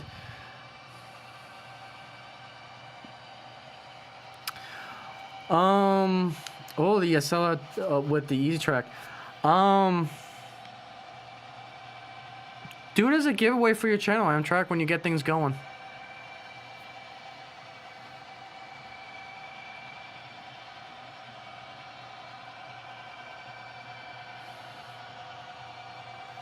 I've got plenty of Easy Track. I've got a box full, so I'm good, Amtrak. If you got when you get your channel going, just save it as a giveaway. Make it like a goal or something. You know, when you get like 100 or 200 or just something, you know, just thoughts on the ideas.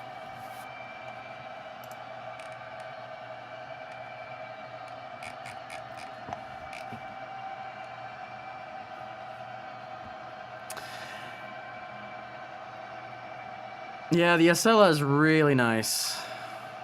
Really nice.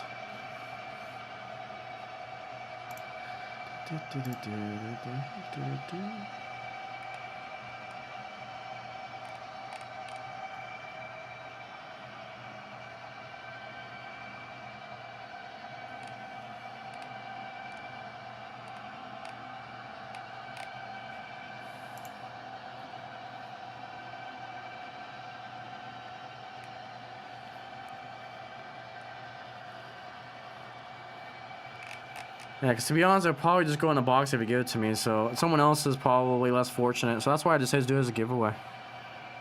Share that love a little bit.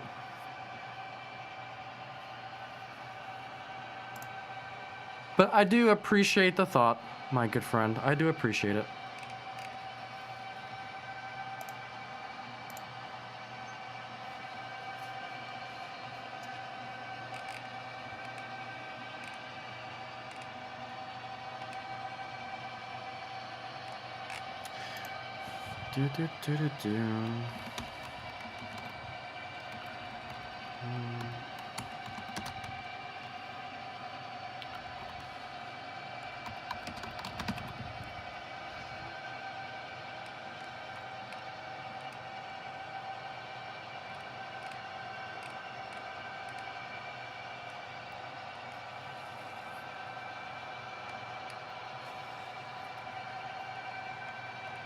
Like I said, Bachman has some good stuff. Like, you know, I'm running this Challenger right now, and I'm having a blast with it. But their DCC command station, yeah, that's probably the worst product. Now, I will give them props a little bit. They're trying to innovate with. They have a button that you can control a track with. You can apply DC power to it, but I feel like that's a recipe for disaster. And props to them in the YouTube video. They say you must have all DC and DCC engines off the track when you run DC, and you can only run one DC engine at a time. So that functionality is there, but if you know, let's be frank, Bachman's mostly entry-level novice model railroaders. They're going to be struggling to switch back and forth. And you'll be burning out the colors left and right if you're not aware.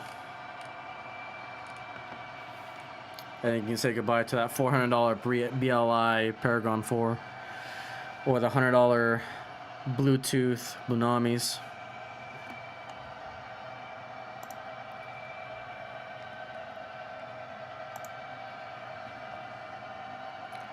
Oh, that's a nice catch, Papa John. Oh, that's a nice catch.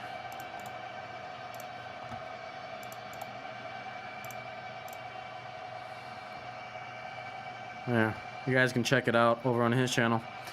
That's a nice catch. I do want one of those engines. This is so... I love the weird and unique engines. Like, that's definitely up there. Very nice catch.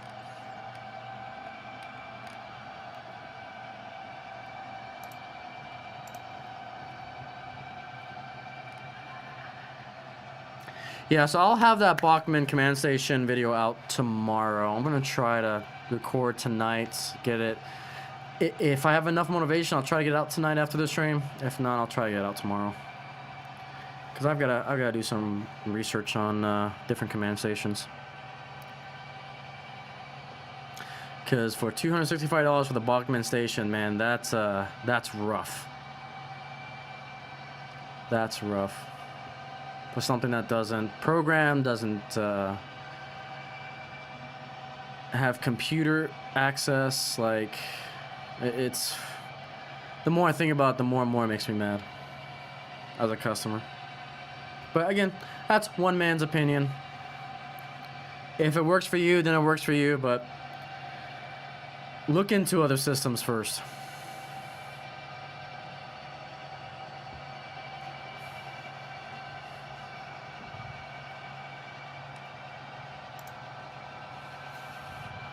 All right, here's Phoenix Point. We've got the Charger coming through.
Artie, how are you, good sir?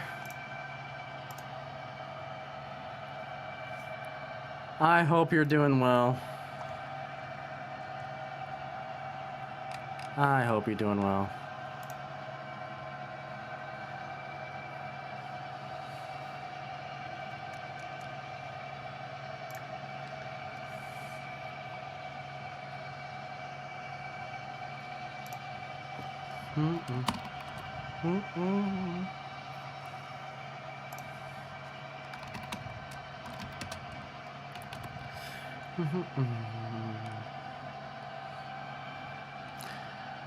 No worries, Artie. Yeah.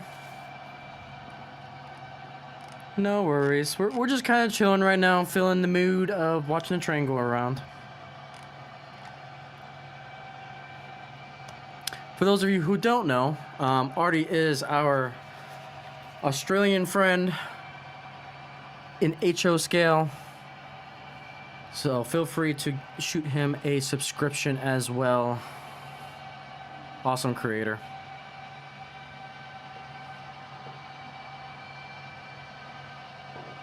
Been enjoying your camera train as well.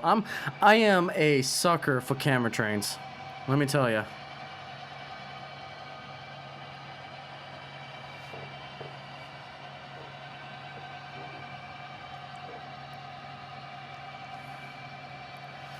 Oh no.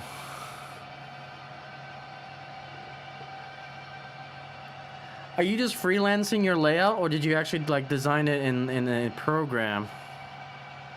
Because yeah, I can't do that anymore with the way I do it. I gotta use AnyRail to plan everything out, because track is getting so expensive. I can't afford to make mistakes. and there's nothing wrong with freelance either. Oh man, sorry to hear that, Artie.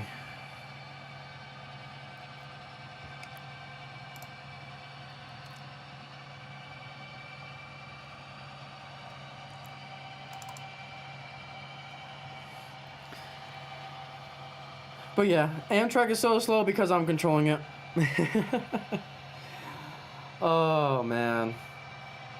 I wish passenger trains in the US weren't so crap. I would use them so much more often.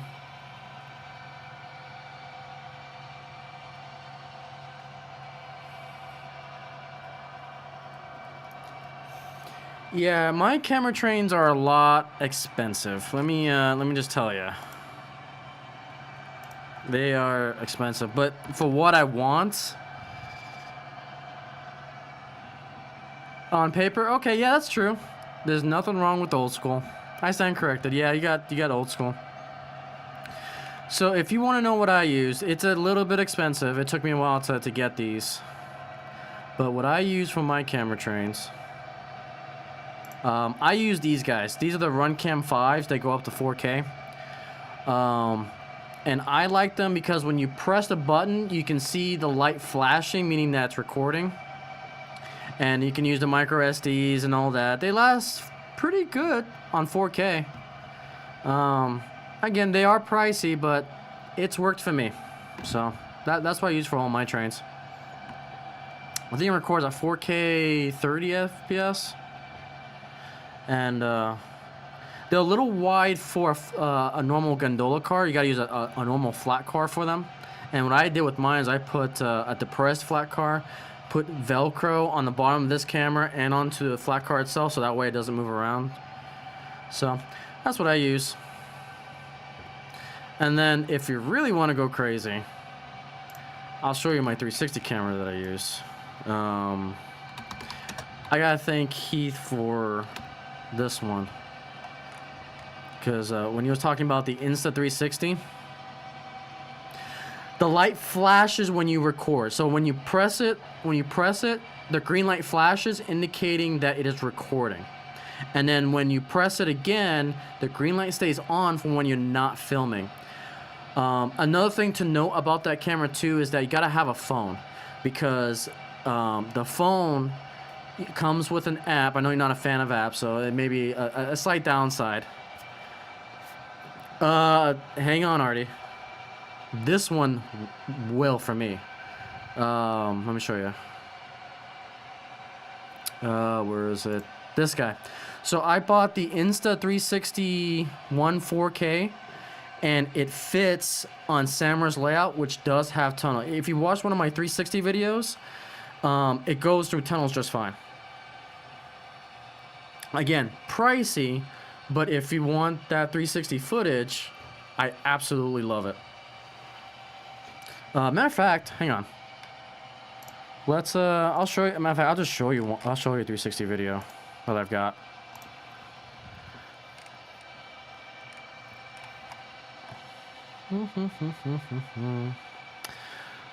So let's do this. Oh, you have one? Okay, nice. So yeah, this is let me go a little bit further here. So those Rocam 5s, this is the quality that I get out of it. And you can go up to, you can see I've got this maxed out at 4K 60 FPS. Now 60 FPS, I have to do that in post editing, so it technically goes up to 4K 30. No, this does go up to 60. Never mind, I stand corrected. It's a 360 camera that's stuck at 30 frames per second. But anyways, yeah, this is the this is my camera train. So I got on the press car, and yeah, I just record it. So it's a fun little thing. I'm a sucker for camera trains. And then the 360, if I can find one here. I'll show you the 360 one.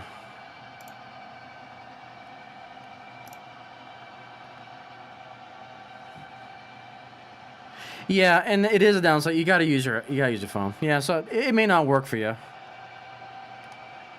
I perfectly understand that. It's not for everyone. So here is my Freedom train that I had. So that GoPro, I mean the Insta360 that I showed you. So this camera right here, this is this footage. Now 360, it has to mesh the two lenses together, so it gets this weird overlap. But let me see if I can get it in a tunnel.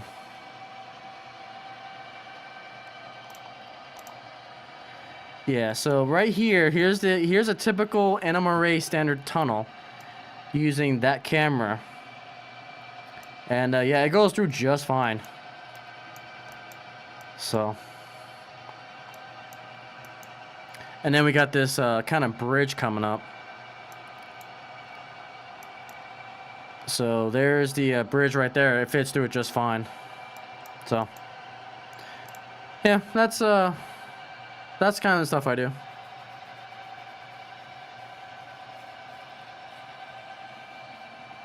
Gotcha. So,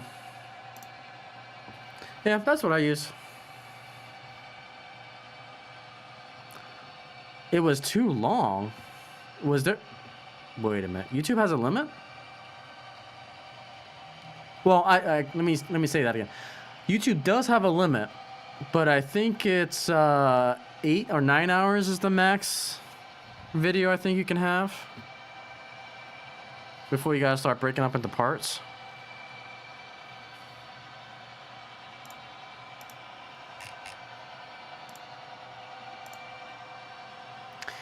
But hey, at least you have a camera already. That's pretty cool.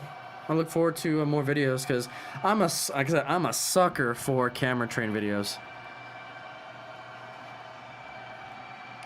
That's why I love my my POV cameras. Just having that feeling of being on the train in HO scale is just crazy. And the fact that I'm able to do this live streaming is awesome. Yeah, it's definitely Frankenstein, and this definitely won't fit through tunnels. Yeah, sorry to hear that, Papa John. That's interesting.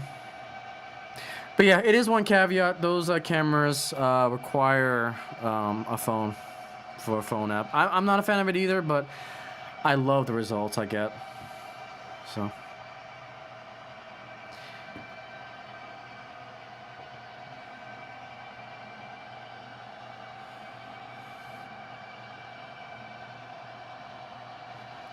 Alright, and we're approaching the MOW train there.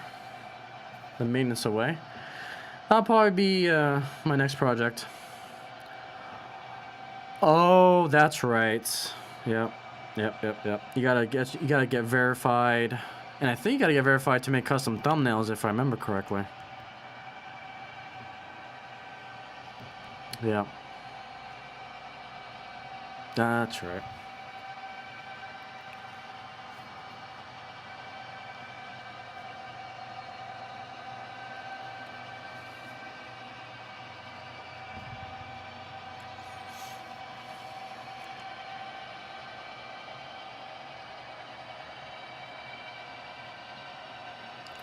Okay, sounds good, Papa John.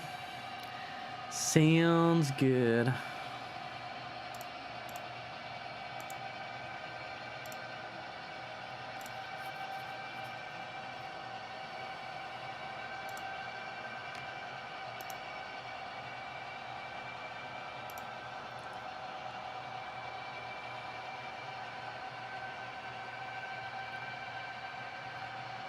All right, take it easy, Papa John. Have a good night.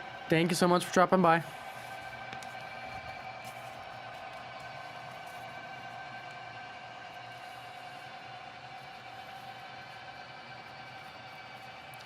So the train goes a little bit slower here because the layout is on a natural incline. I think the whole house is actually on an incline, but The layout I know for sure is on an incline because I don't have it mostly leveled. So it goes a little bit slower here, then it goes downhill pretty fast.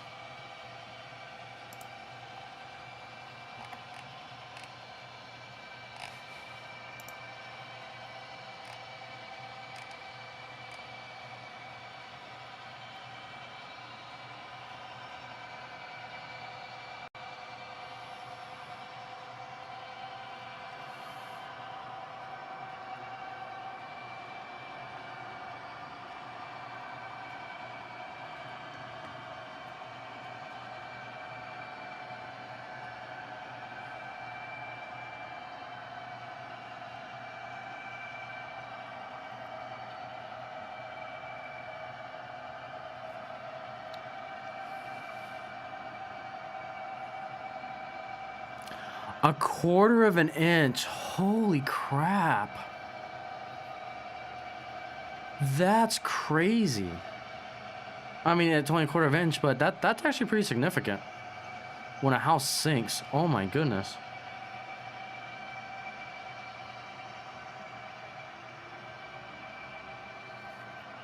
Oh my goodness. Is the landlord going to have to renovate the house or? Wow, that's crazy to think about.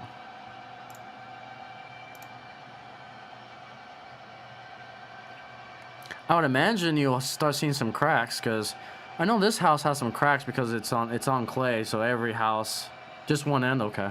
Oh, that's good.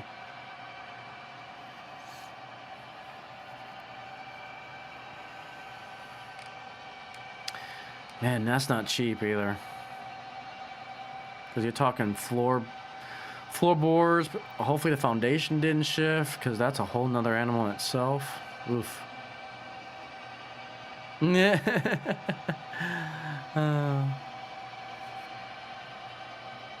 That's so cool. You have a pet rabbit. That's pretty cool. Speaking of which, I'm trying to. I haven't seen my animals. I don't know where they're off to.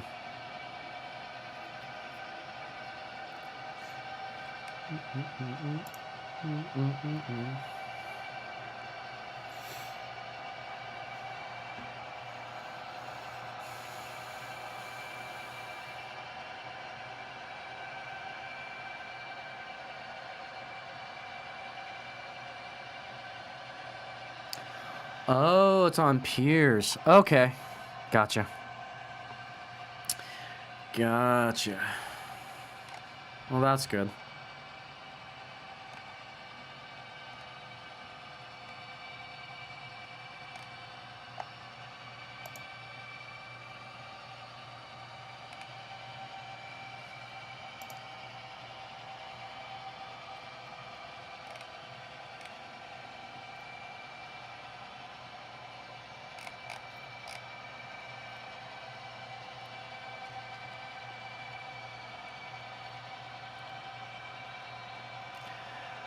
Gotcha.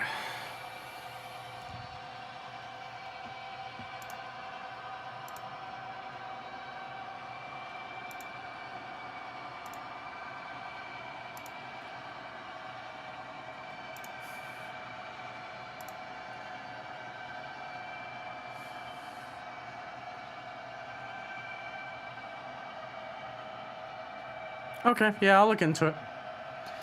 Yep, lurk away. Lurk away.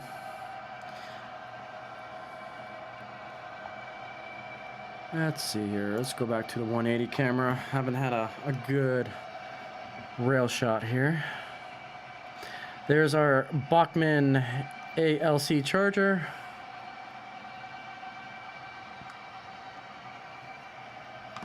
Along with the P40 Phase 5. Along with the rest of the train. So, knock on wood, the train's been running kind of smoothly, so I say that now, it's probably going to derail and fall off a cliff.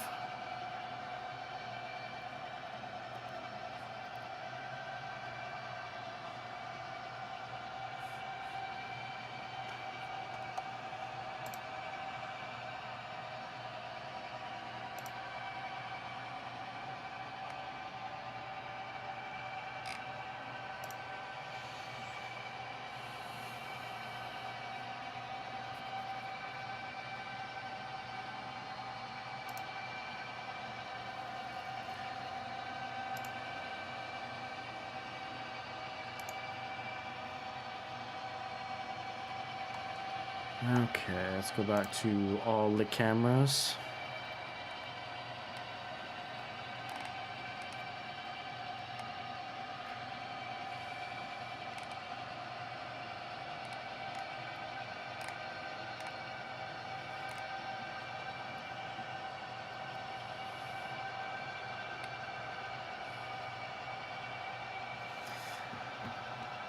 All right.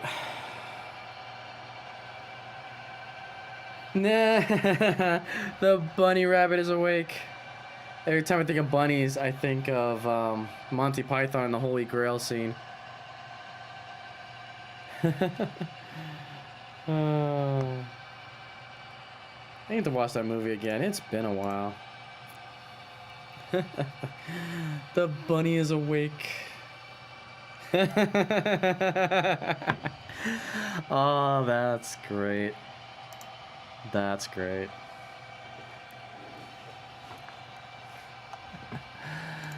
Oh.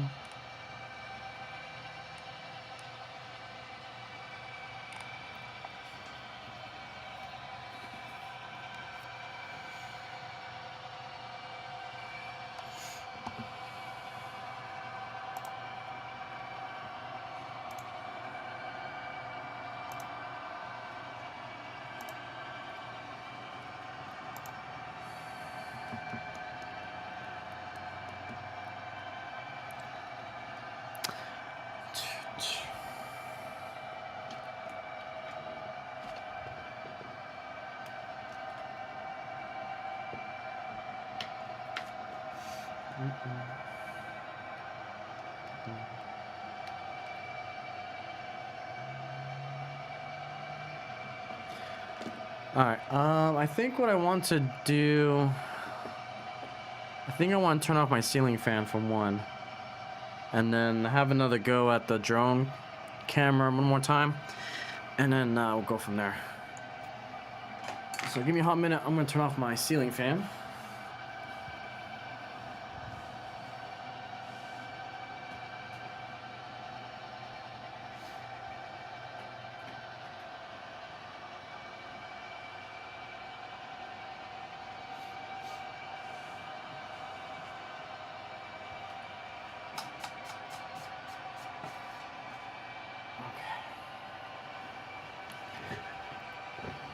All right, let's get the drone back up and going.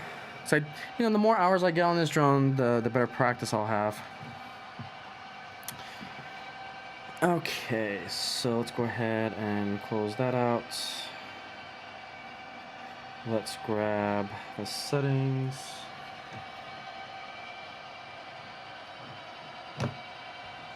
You guys can watch my terrible flying skills.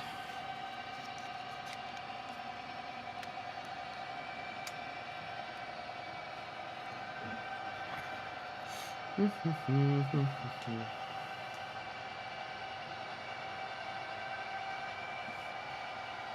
go this way. Let's go. Let's see. Let's go to the settings.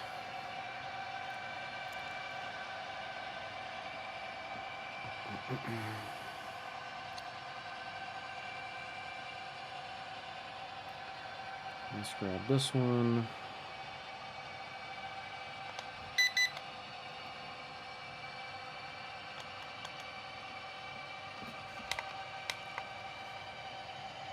Okay. Let's go there.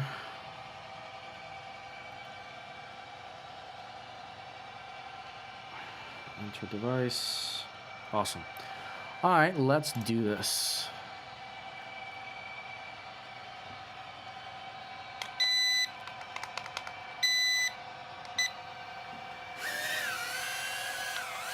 Oh, so much better. So much better.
I'm trying to fly via the camera. It's a little finicky, but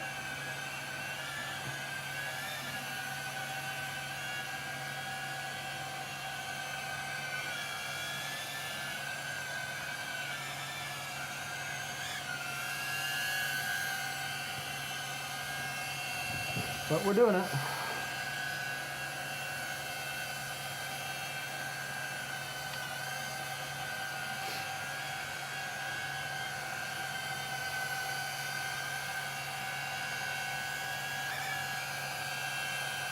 This is so cool.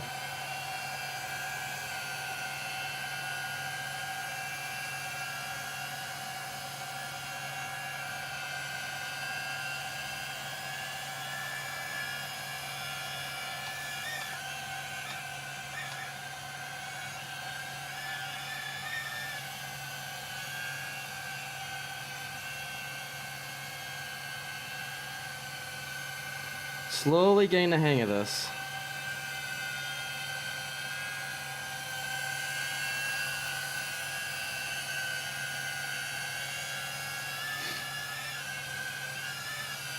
Whoa, turbulence, turbulence.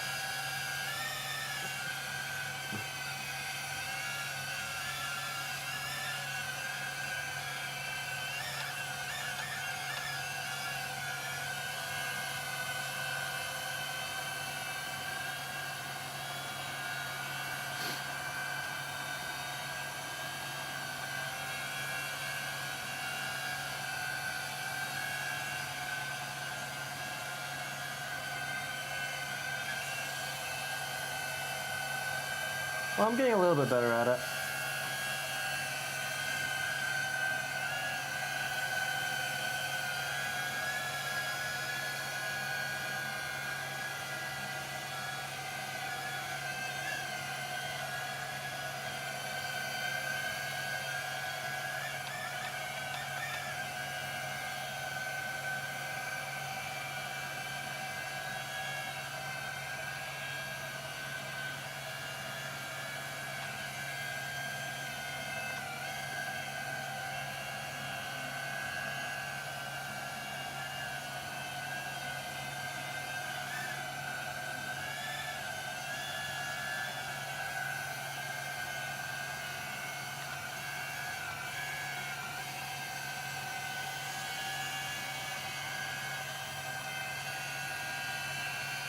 Yeah, I'm getting the hang of this now.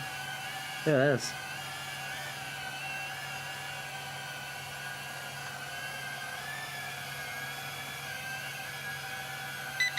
Oh no.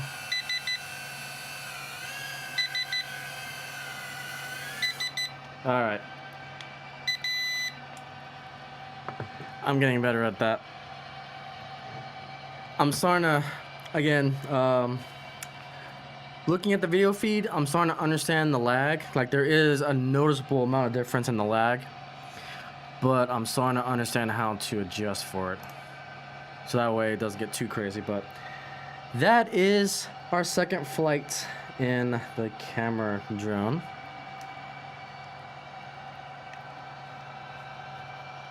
In fact, I do have a second battery. I'm having a lot of fun with that drone camera. So let's, got the second battery all charged up. So I'll do one more flight, because like I was just barely understanding it. So let's get one more flight in. Or better yet, what I could do, I haven't done this yet, now that I think about it. We can do this. Okay.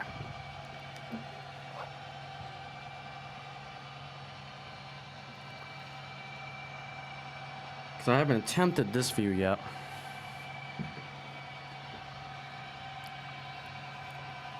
Okay. Let's do this. Let's do this.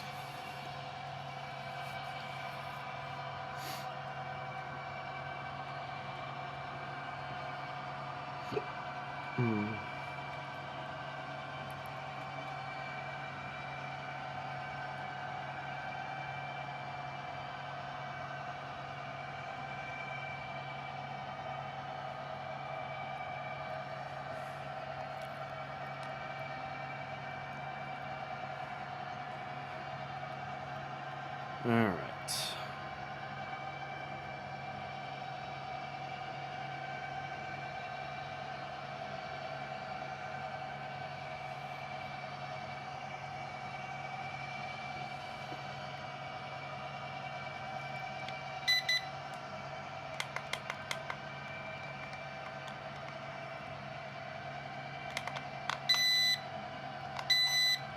Okay.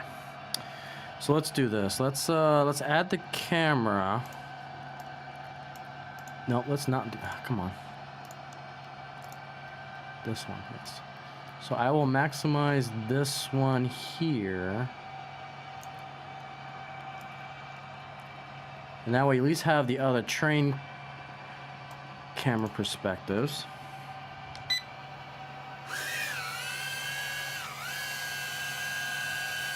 Brilliant.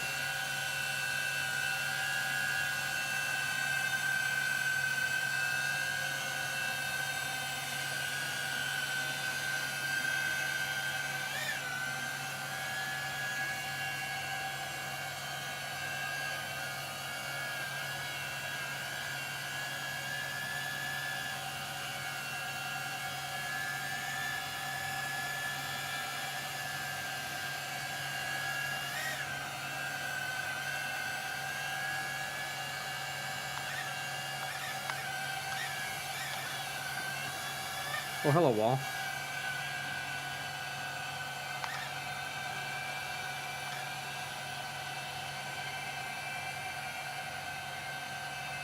This is like the coolest thing ever.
It's quite something, this view.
Oh.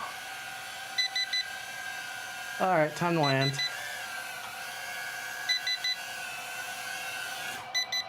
That was fun. Cool. So little by little, we're getting the hang of it. That was kind of the intent. Like we have the like a helicopter watching a train. That was kind of the intent behind it.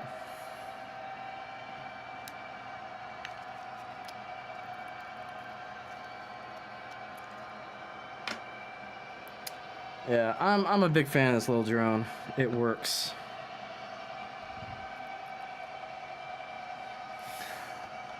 It works.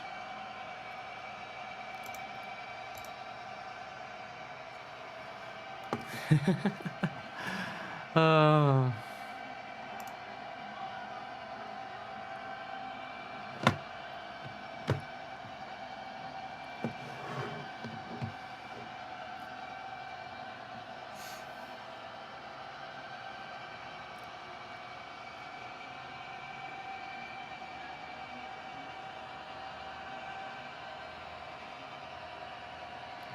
I appreciate that, Eric. It's just a crazy idea I had one day. It's like, you know what? This could potentially work, and here we are. Here we are.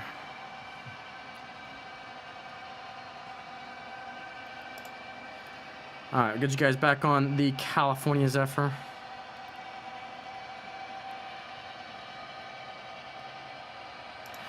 It is. I decided originally I was gonna have my workbench to my left, but when the idea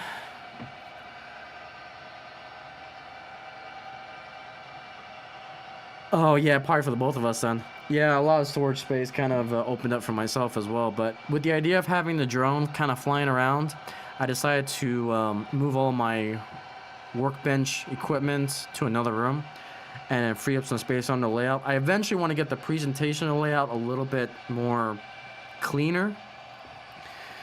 And so, and the other concern is I'm concerned about weight too. You talking about your layout? Nice. Yeah, I mean, that's the same situation I'm in too. Buying more trains is always a good thing. It's cheaper than crack and therapy. Nice.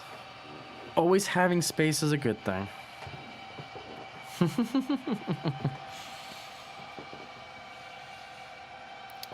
Always having space is a good thing.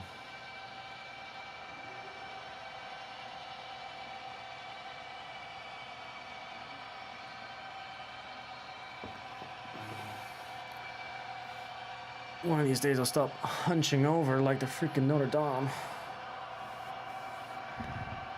Alright, let's get you guys on the bridge cam.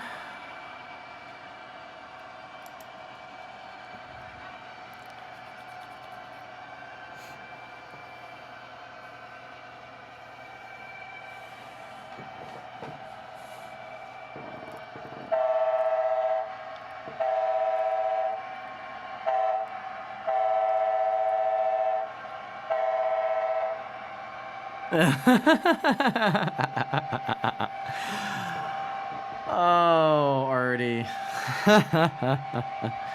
It is true. It is true.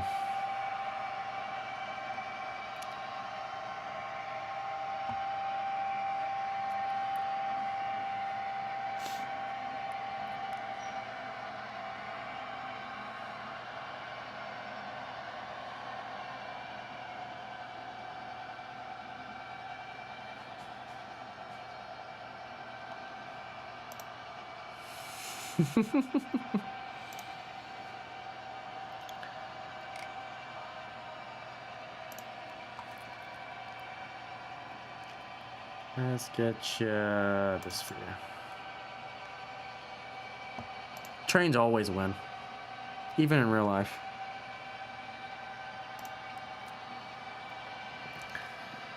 I mean, we've always seen how cars versus trains. Trains always win. Right.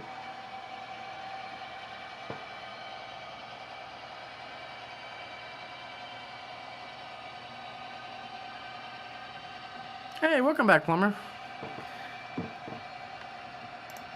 Welcome back.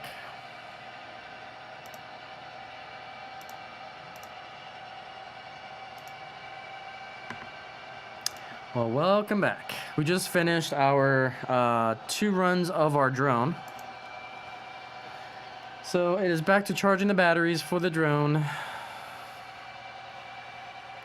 And now we're back at eye level.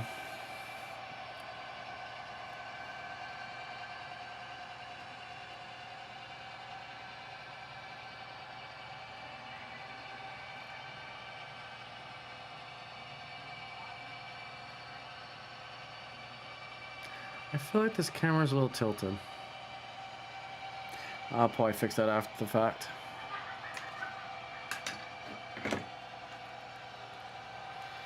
But again, thank you guys so much for spending your Friday evenings of all places that you can be. You are here on my little channel. Appreciate all you guys' support.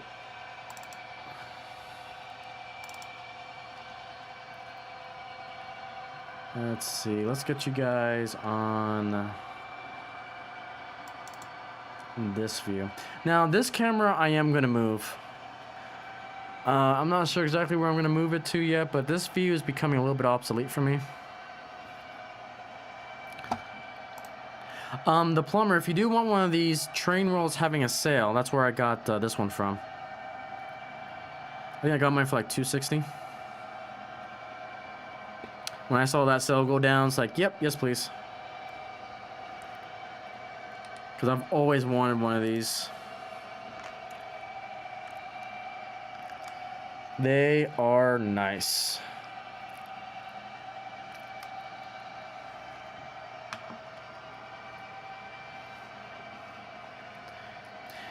Yeah, so these NASCARs were the ones that there was a 187 scale that came out in Walmart. They came in like a 2-pack, and I grabbed a few of them, and I wish I grabbed the rest of the set because they're gone now. What I plan on doing is taking those cars, scanning them eventually, and then 3D printing more of them so I can go from there.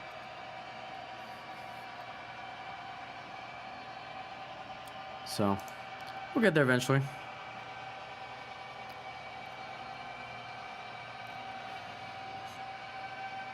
You pay a little bit more, yeah.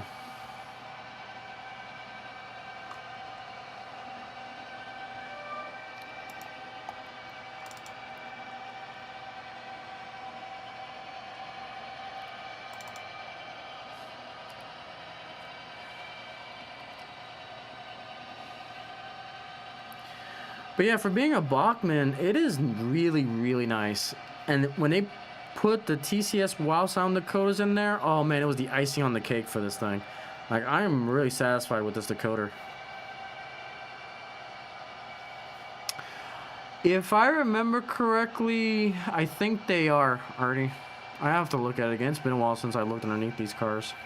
I know the one that's a phase 4 or phase 5, the dining car, that one is Walther's.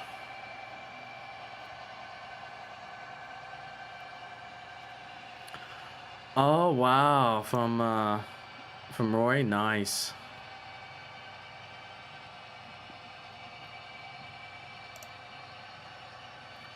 Ah, that's so cool. 80s, yeah, that sounds about right.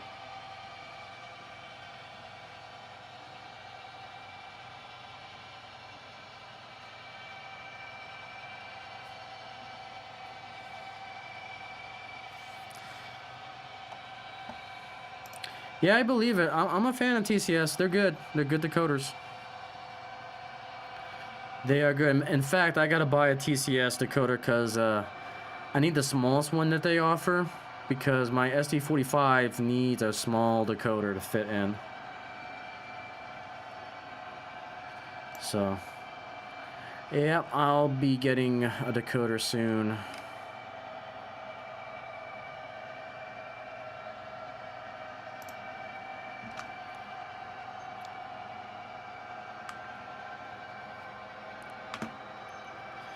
Yeah, it's a good match. It's a good match. And that sound is just so good. It sounds just like the real thing. It is responsive. It is loud. I love it.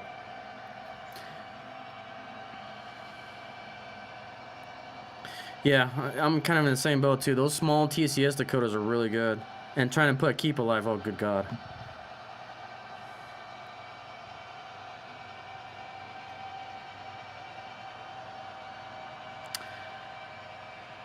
Yeah, let me see if I can find those decoders. Let me see if I can find it. Okay, yep. Do what you gotta do. Do what you gotta do.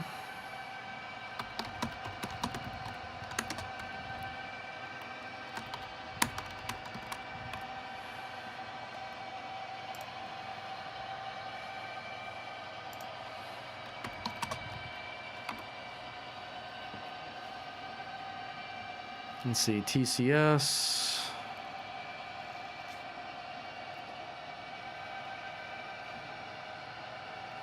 Let's see what we got here.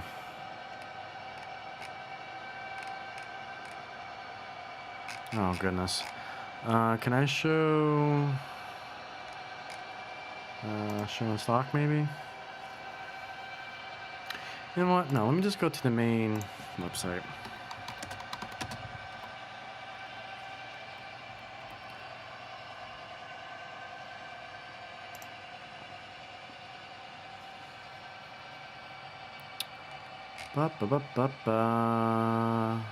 Products. The cruel taskmaster. Yeah.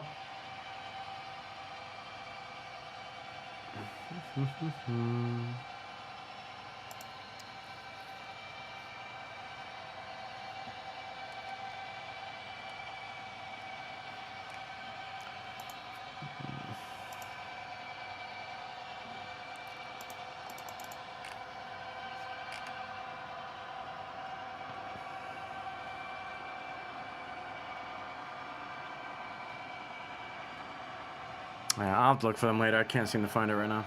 But yeah, they make some pretty small decoders that works with smaller engines.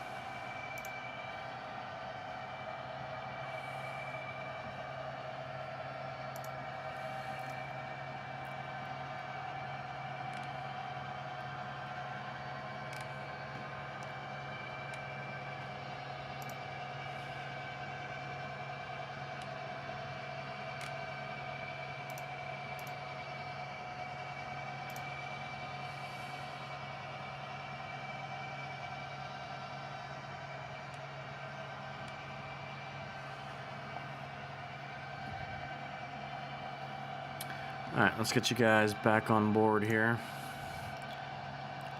Get you guys the engineering perspective.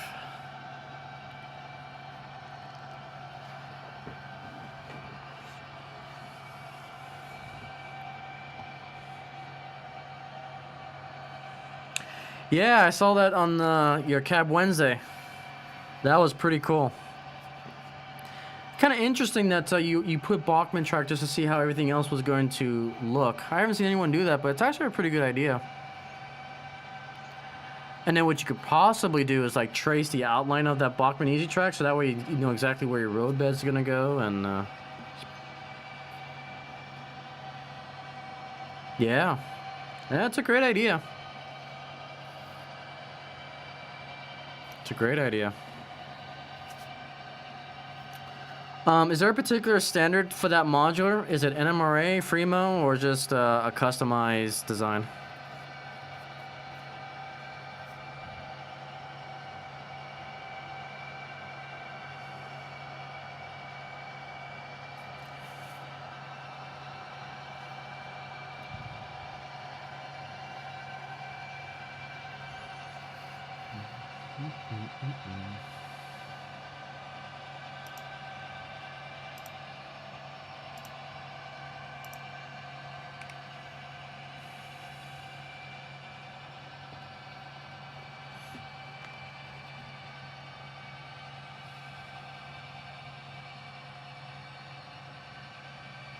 So this is Harbor Point, and this is the one I'm eventually going to replace with Icy Mountain. Once things calm down with this train show coming up, I want to start building that because I want my yard. The yard's going to go into that closet that you see there. I've got 3 modulars just sitting there I want to use.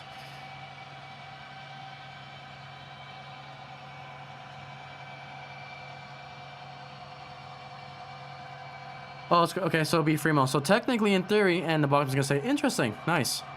Haven't seen, I think you're the first person I've seen do that. Which is not wrong, it definitely works. So yeah, technically, if it's Fremo, then yeah, my modular should be able to connect to your modular, and that's the great thing about having a Fremo standard. That's awesome.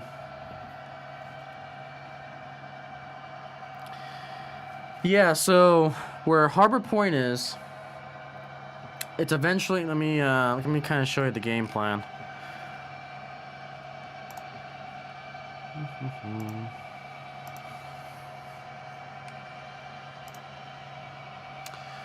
So I've got a few more modulars that I need to make.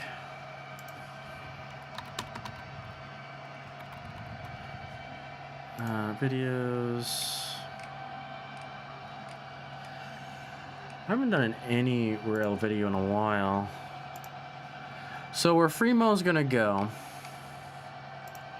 So I got a video on it. This is the Icy Mountain redraft because thanks to Split Rock, I had to redo this a little bit because the curves wasn't as great as I thought it was. So eventually, that corner right there behind me is gonna get replaced with this modular. And this will allow me basically to go in several different directions, allow me a second main line. And a lot of switching opportunities, so I can do a lot of ops if I really wanted to. And then you can see kind of this intersection right here that's going to go this way. That's going to go to the closet where it will have my yard. So that's the game plan. The thing is, though, this is a 4x4 sheets, which is going to be wide and heavy. So I'm thinking, I'm taking my time on this one because I got to put a foam top to reduce the weight. Because I don't want this much weight in the second level of this house where this loft is. So this one's going to take a little bit more time to plan. Yeah, okay. And yeah, that'll go into what I'll eventually have is Kirby Yard. My Kirby Yard modulars. It's going to be like a 5 wide rail. So yeah. So basically, that modular, pretend that it's here. Pretend there's that switch that goes straight into that closet. And that's where my yard's going to be. Because I definitely need a massive yard. So I got 2 more modulars to make, and then we'll connect those 3 modulars there. They're not particularly a yard, they're just single track main lines that I've kind of retired right now until I can get that Icy Mountain together. And then we'll be on our way. Because I have a lot of plans for this layout. We can get some makeshift ops going. And go from there.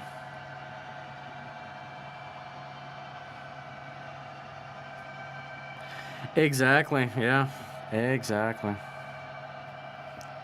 I mean, right now I'm kind of using my other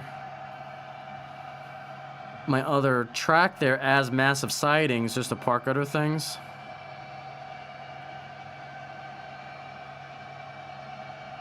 So you can see this modular right here, the wave modular, is kind of connecting the other 2 sidings. And then Phoenix Point connects the one long one to the right. So was the baby kind of asleep? No kids already. This whole upstairs is to myself and my wife's hobbies, which is basically more layouts. We've got this one here in the main loft. Another room is having the N-scale T-track layout that my wife and I are sharing. And then another room is going to go to my wife's Lego scale layout.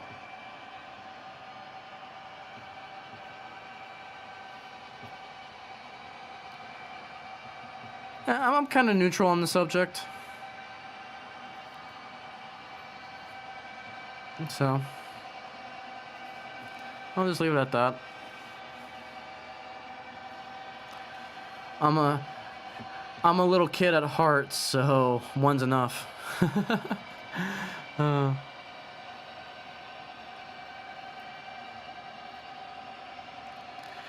Yes. Yep. So that's our 3 scales for right now.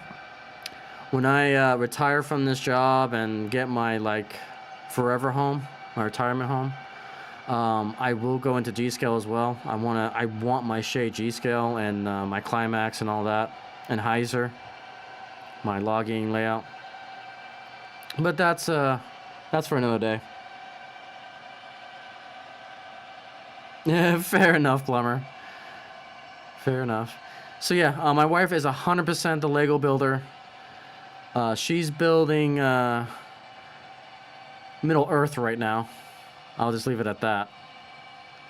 And she'll have a train going around that. So that's all her. But we're sharing the end scale. She's got some Japan trains she's collecting with her allowance and budget. And I'm buying the T-Track stuff so she can paint and do. So yeah, G scale is expensive. Yep. And that's why I'm limiting myself to just 3 engines in G scale and just a logging train, and that's it. That's all I want in G scale. Because it's really hard to run the Shays, the Climax, the Heisers in HO scale. I still have them, but it's tougher to do, especially trying to stream it at a good speed. Because I'm always afraid that if I run them fast, I'm going to strip those gears because it's just so small. And so having it in G scale just makes a lot more sense to me. So, yeah, that's the plan.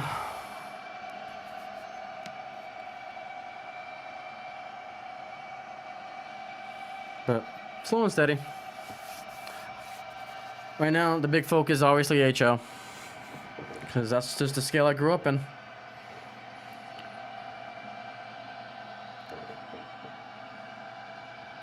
A G scale for $8? Oh my goodness, that's a steal. I'm assuming it. Does it work? Is all the parts there? Does it run? That'll be my next questions.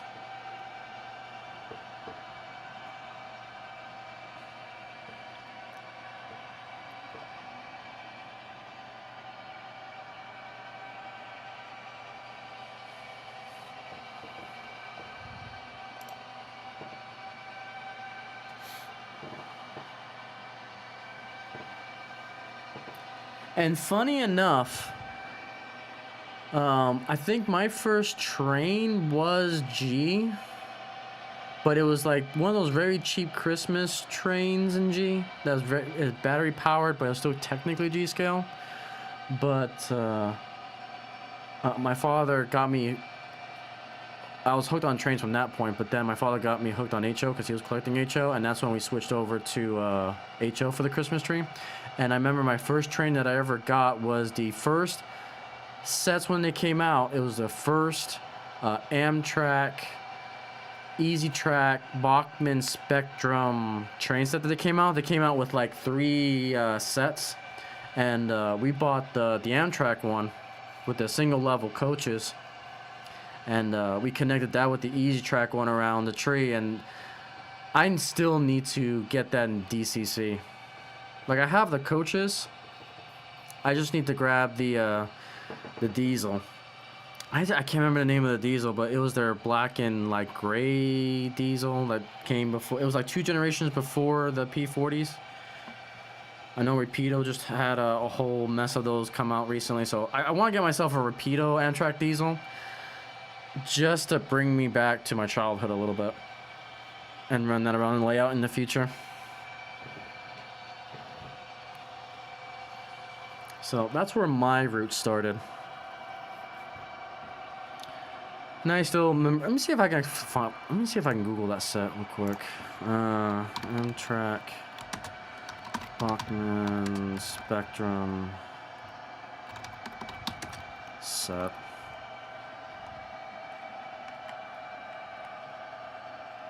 I don't want the Acela.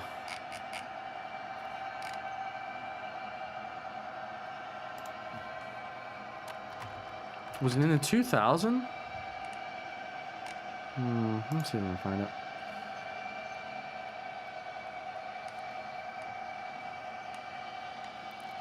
I'm trying to see if I can find that set.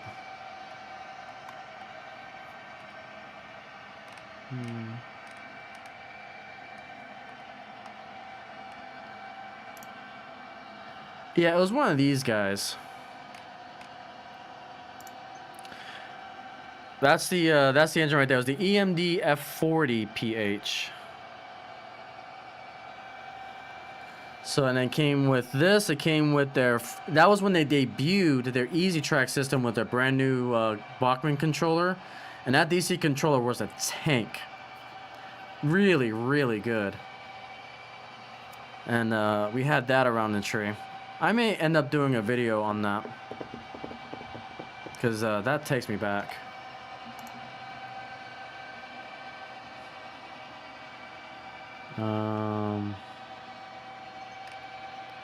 Yeah, it was this diesel with those coaches.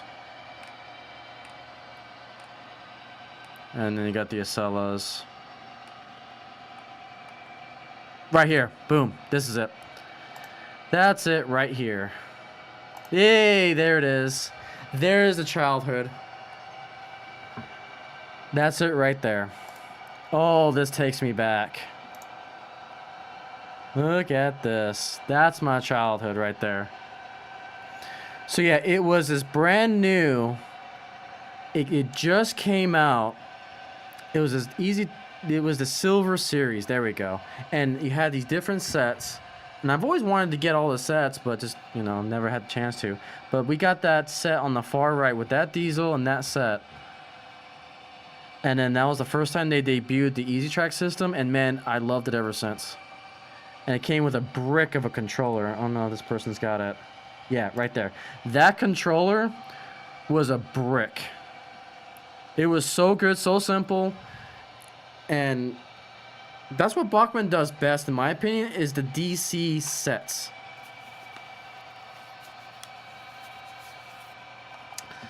Yeah, those were the days. Those were the days right there. So, that was my first HO set. And no, as seen on TV, yep. It was on Q. I think we bought it from QVC. To really date myself. I think that was on QVC, and we bought that one. And then we got it in time for Christmas to put it around the tree.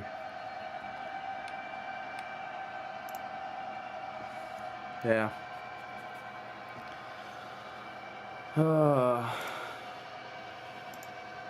Yeah, I love it. Good times. So yeah, I eventually want to recreate that train set in DCC, and I want to go Rapido. So I gotta keep my eyes open, because I think they got them on sale from Train World. But yeah, the good old days. The good old days.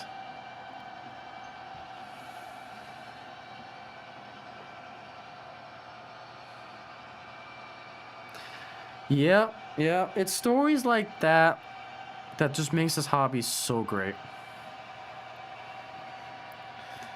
And I'm basically the Christmas tree in the center with the train going around in circles. That's basically the whole concept behind this layout.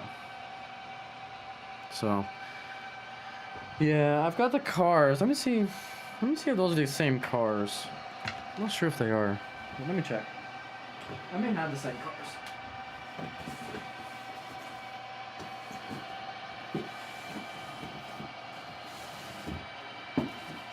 Yes, they are. Look at that.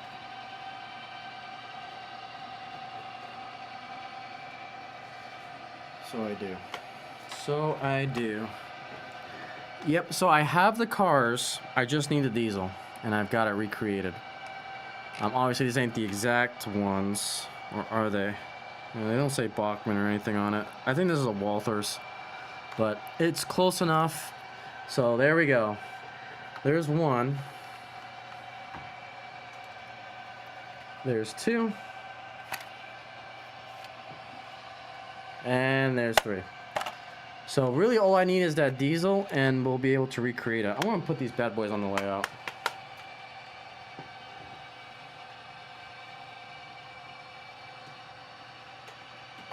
This one is the older shit.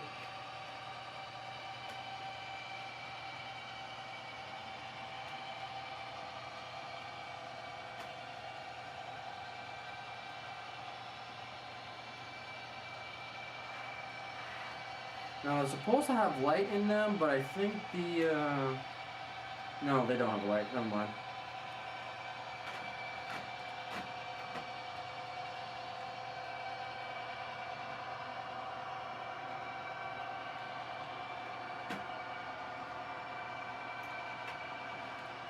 Now, the other thing I don't know is, will these coaches make that turn? I should actually test that real quick.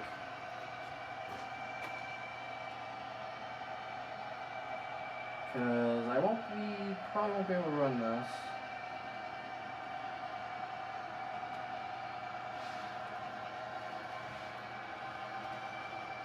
Ooh, that is tight.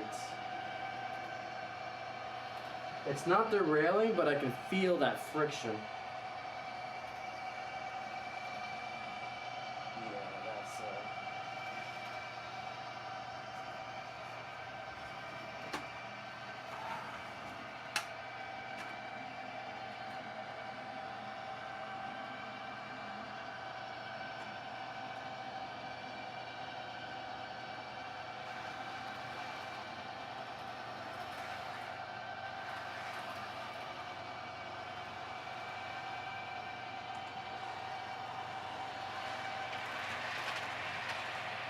So the good news is they will run.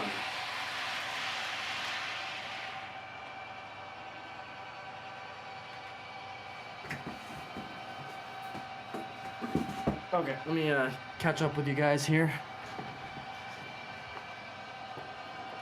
Okay.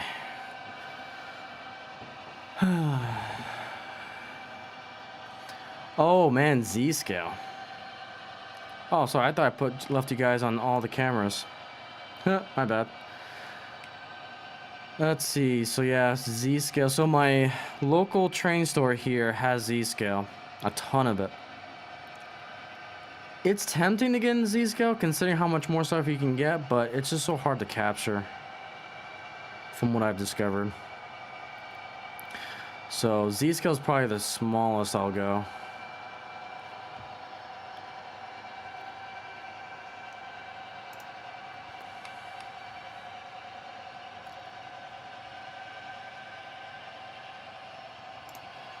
Norfolk and Western blue box is nice.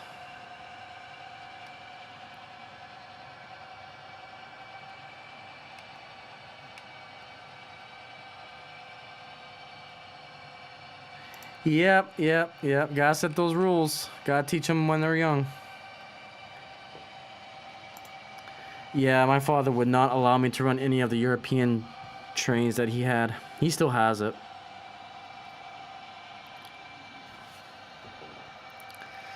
End scale's a pain. I use the re-railers, those Kato re-railers for end scale, cause yeah, there's no way I'm doing it with my fingers.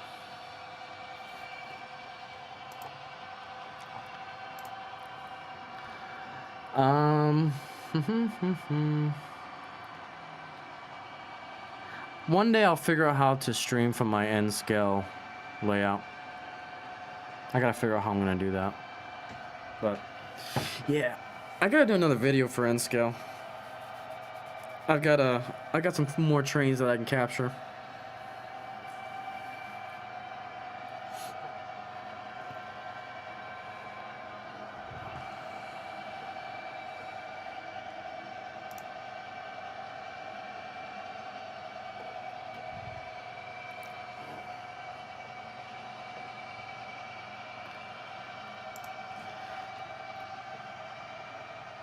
Oh, that too. Yep, they're re-railers. Yep.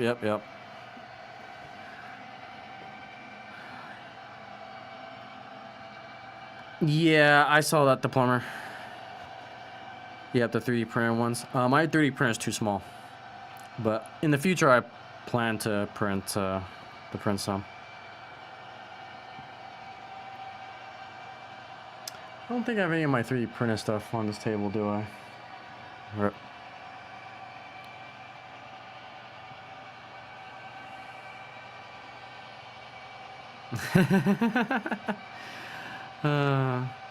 Oh, I hear you already.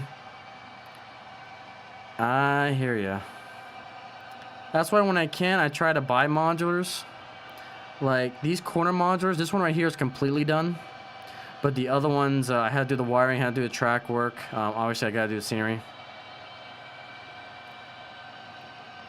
But eventually, these corner modules are gonna look like this one. This is the only one that's complete. But yeah, bench work, I'm not good.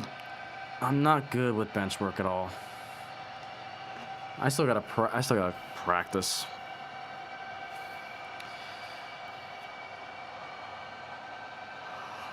That's why for my Icey mountain modular, I'm going to take my time. Got to take my time on it.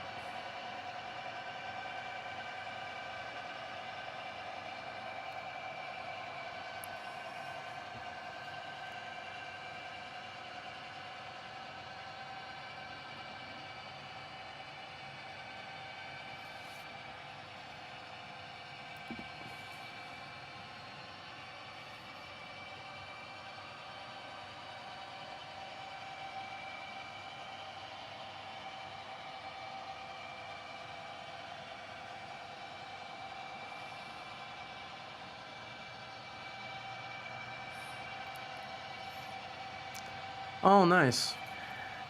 See, and that's a thing about life is like the trade schools, the trade skills. You know, if you have a skill in one of those trade skills, you can make some pretty good money. And I just don't know why society frowns upon it. It's like, we need guys like you to do that stuff. So definitely more props. Oh. Well, make sure you stretch, get some rest. Try not to do it all at once.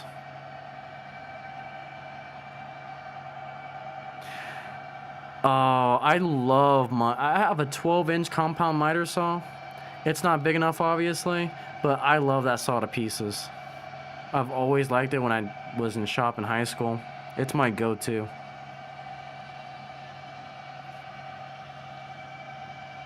But I need a much bigger compound miter, along with a table for it to stand on, because I cut on the floor. Not the greatest of ways to cut wood, but it works.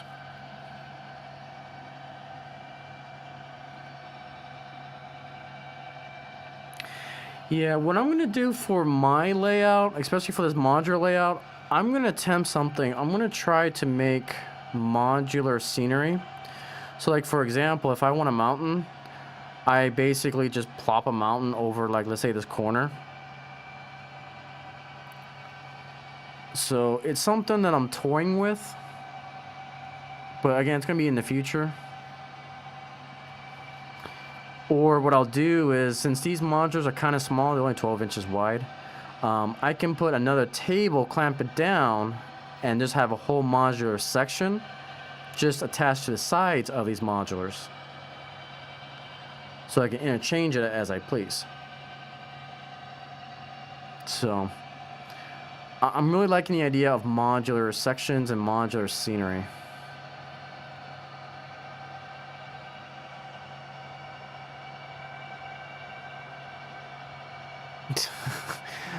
Oh no. Whatever works, Eric, whatever works.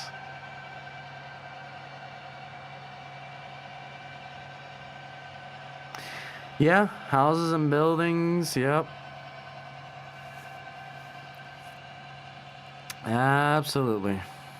Absolutely. That's the great thing about this hobby. You learn so many different skills. Like, I've learned woodworking, I've learned electronics, computers, now I'm learning 3D printing. The short that just released about an hour ago was my 3D printed train.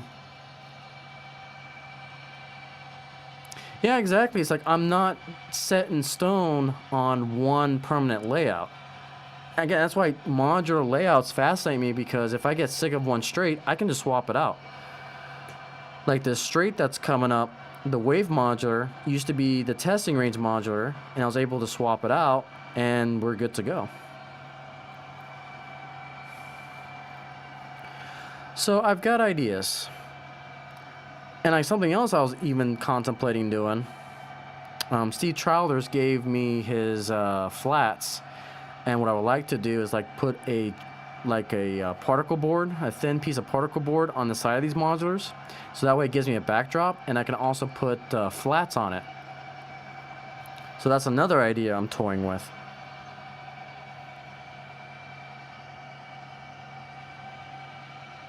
Exactly. Yep. Oh yeah, I love modulars. And to go one step further, if I were to redo this hobby, if I were to start over again, I would do T-Track in a heartbeat.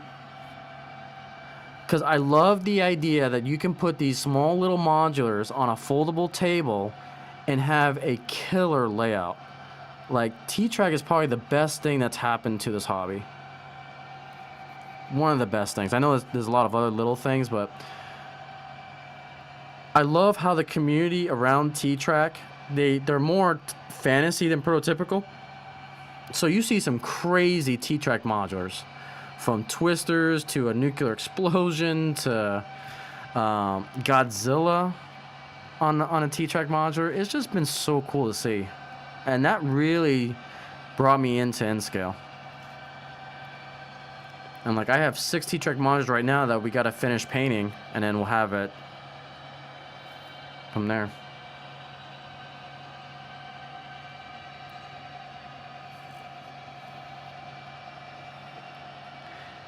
Yeah, do you not know about T-Track, Plumber? I thought you would know, or would know.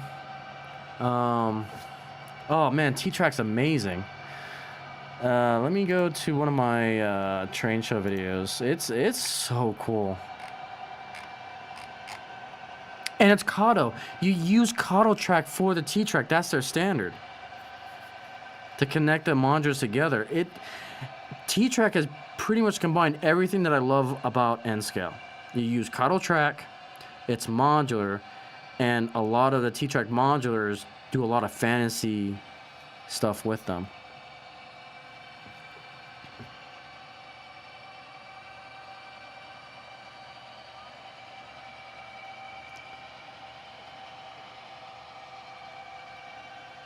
Oh, you got a bunch of it? Okay, sweet. Yeah, I'm not too familiar. I think it's called N-Track is the name of the standard, if I remember correctly.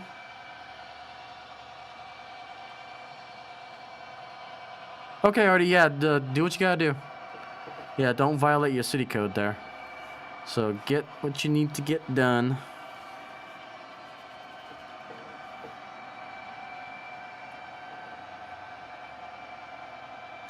But what's cool about T-Track is that a lot of people have already done laser cuts. So you can buy a T-Track kit and glue it all together, and you have a T-Track modular. That's what I bought. I bought 6 of them. 4 turns, 2 straights. And I instantly have an N-Scale layout. I mean, I gotta put the track down wired and everything.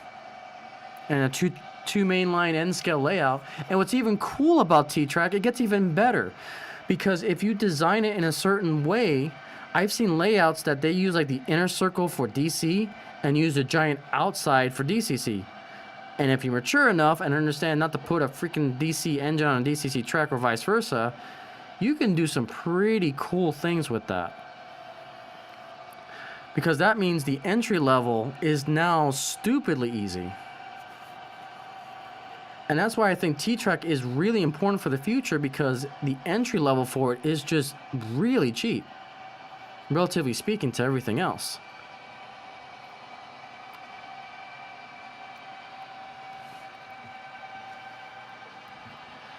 Yeah, so let me Let me go to my channel real quick. Just to show you guys the potential of what T-Track can do. The latest train show that I went to is called the New Braunfels Train Show. And they had a massive T-Track.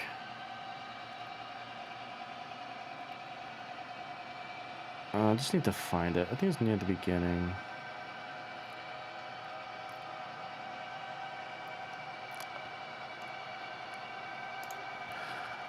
Alright, so let's do Icey Rail Station. Okay, so this is a T-Track. So you've got these outer loops, you've got the inner loops. These are the modulars here. And so the inner loop was dedicated to DC, and then the outer loop I think was dedicated to DCC. And they have their own electronic configuration and so forth. And there's a packet that you can download. And look at this. Oh man, this is why I love T-Track. Godzilla.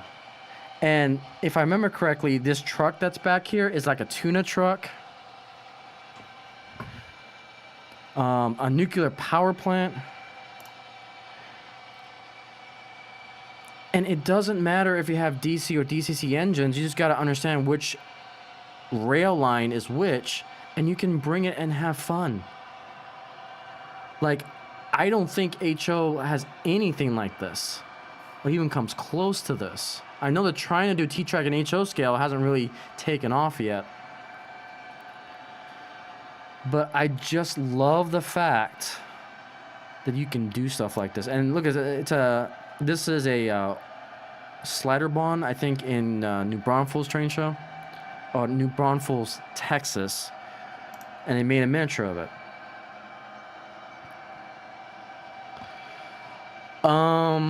Okay, so I'm gonna do you one better.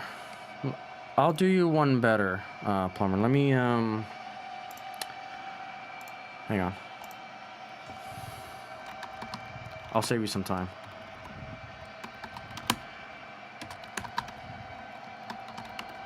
So I know I have them. I just got to find them.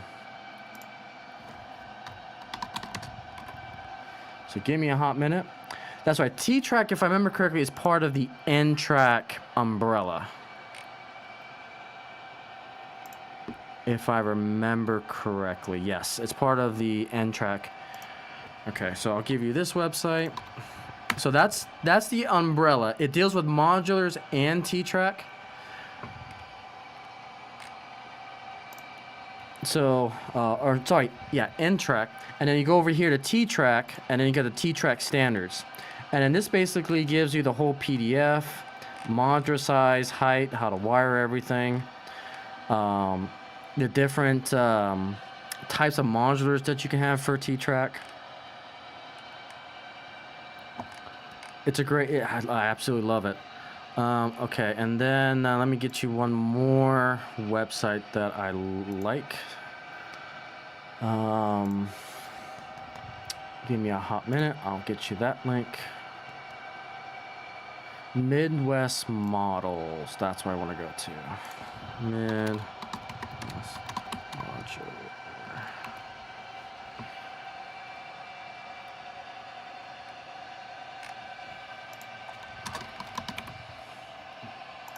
And then I need to go to T-Track.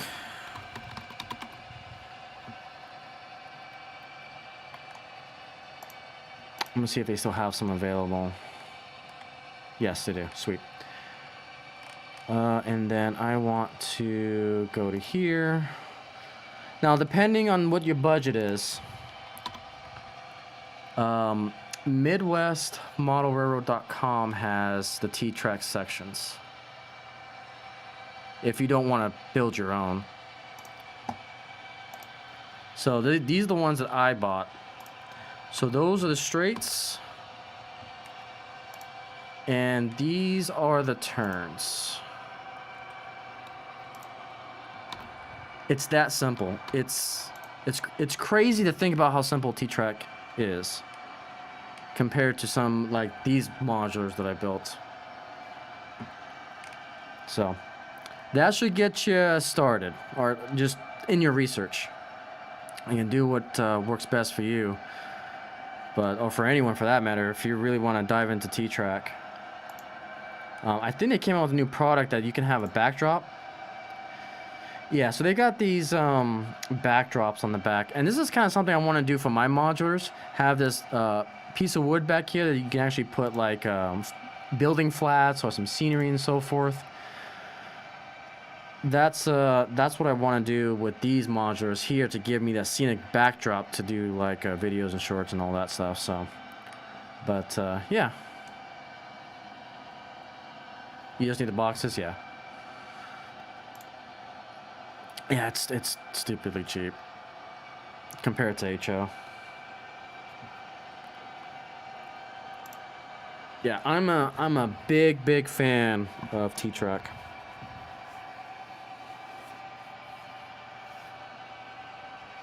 And that's why I usually tell people, if you really want to get into this hobby, look into T-Track.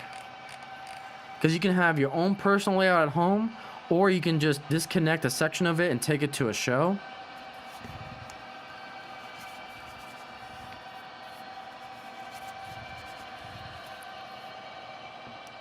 Exactly.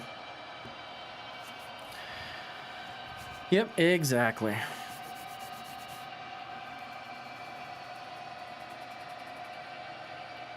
Yeah, I typically buy things that save me time, because I value time more than money per se. I don't know if that's the best way of describing it, but I prefer to get pre-made stuff and just put it all together and get it going.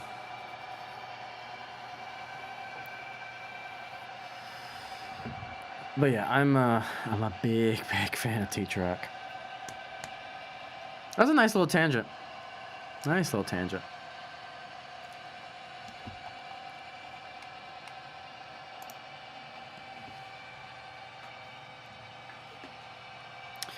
So yeah, in one of the rooms we have foldable tables that we got up, and eventually we'll have a nice big T-Track layout over there. And then Lego does have, so they call it L gauge. L gauge does have they've also got a modular standards as well that tells you what bricks you need to get and how to lay a track down for Lego and so forth. Oh, absolutely, plumber. Yeah, and kudos to you, good sir. I'm glad you're able to kick cancer in the ass. Because, pardon my French, fuck cancer. I lost my stepmom, or mother-in-law, to breast cancer. So, yeah, fuck cancer.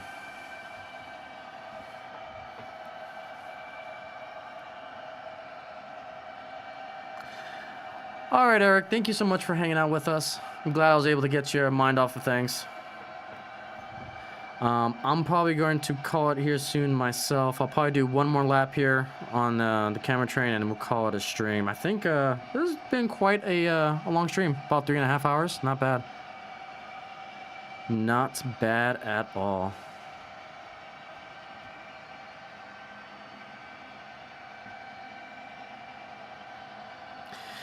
Yeah, for the way it went down, she was taken care of. But yeah, for cancer.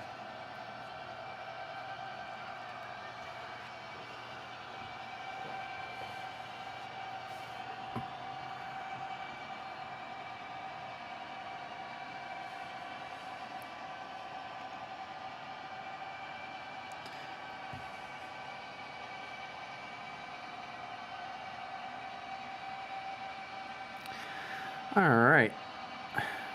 Oh, thank you so much, Plumber. I appreciate it. Again, this is what we do. I try to do it every Friday night.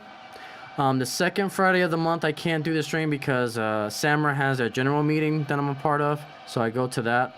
I try to be on the wacky weekend with Artie on those weeks that I can't stream, just to make it up to you guys, so you see me somewhere. Assuming if I'm not busy with IRL stuff, but yeah, definitely, I appreciate it. So the next stream is going to be in 2 weeks. I've got it already scheduled. on the channel. But basically, what we are going to be doing is we're going to be doing some prep work for the NMRA train show that I'll be at in Grapevine, Texas. And I'll talk about where you guys can meet me. I'll do a small mini meet and greet at the Mini Prince booth, because I will be getting a scan down there. And we'll go from there. So I'll let you guys know exactly how and where to find us. I'll have stickers to give as well.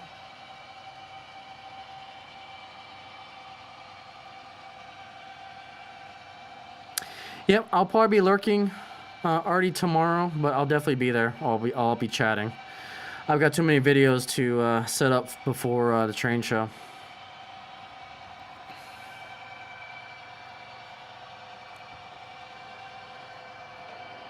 So yeah, I'll definitely be tuning in.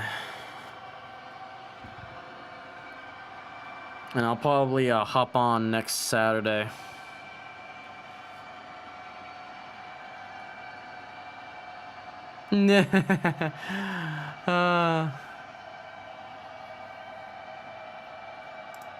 Alright, so as we start winding things down here, we'll tell the engineer to go ahead and slow things down here. Get it back onto our showcase scene here. And that, ladies and gentlemen, is our Amtrak California Zephyr with the Bachmann Charger, the Athearn Genesis, or the Athearn Ready to Roll P40 there. And hopefully you guys enjoyed the stream. Again, thank you guys so much for... I just noticed we ticked over into 1611 subscribers, or 1,611 subscribers. So thank you guys so much for just supporting the channel. Like, every little bit helps, from the comments to the likes to just viewing the channel. Again, it very much appreciated. We're slowly and surely working on those watch hours, but again, don't worry about the watch hours. That's for me to worry about. Get you guys that content just to watch and just have fun. That's the main goal of this channel, is to have fun and just explore how far we can take model railroading on the internet. So appreciate all you guys' support, and I'll see you guys on the next stream in 2 weeks. Ciao.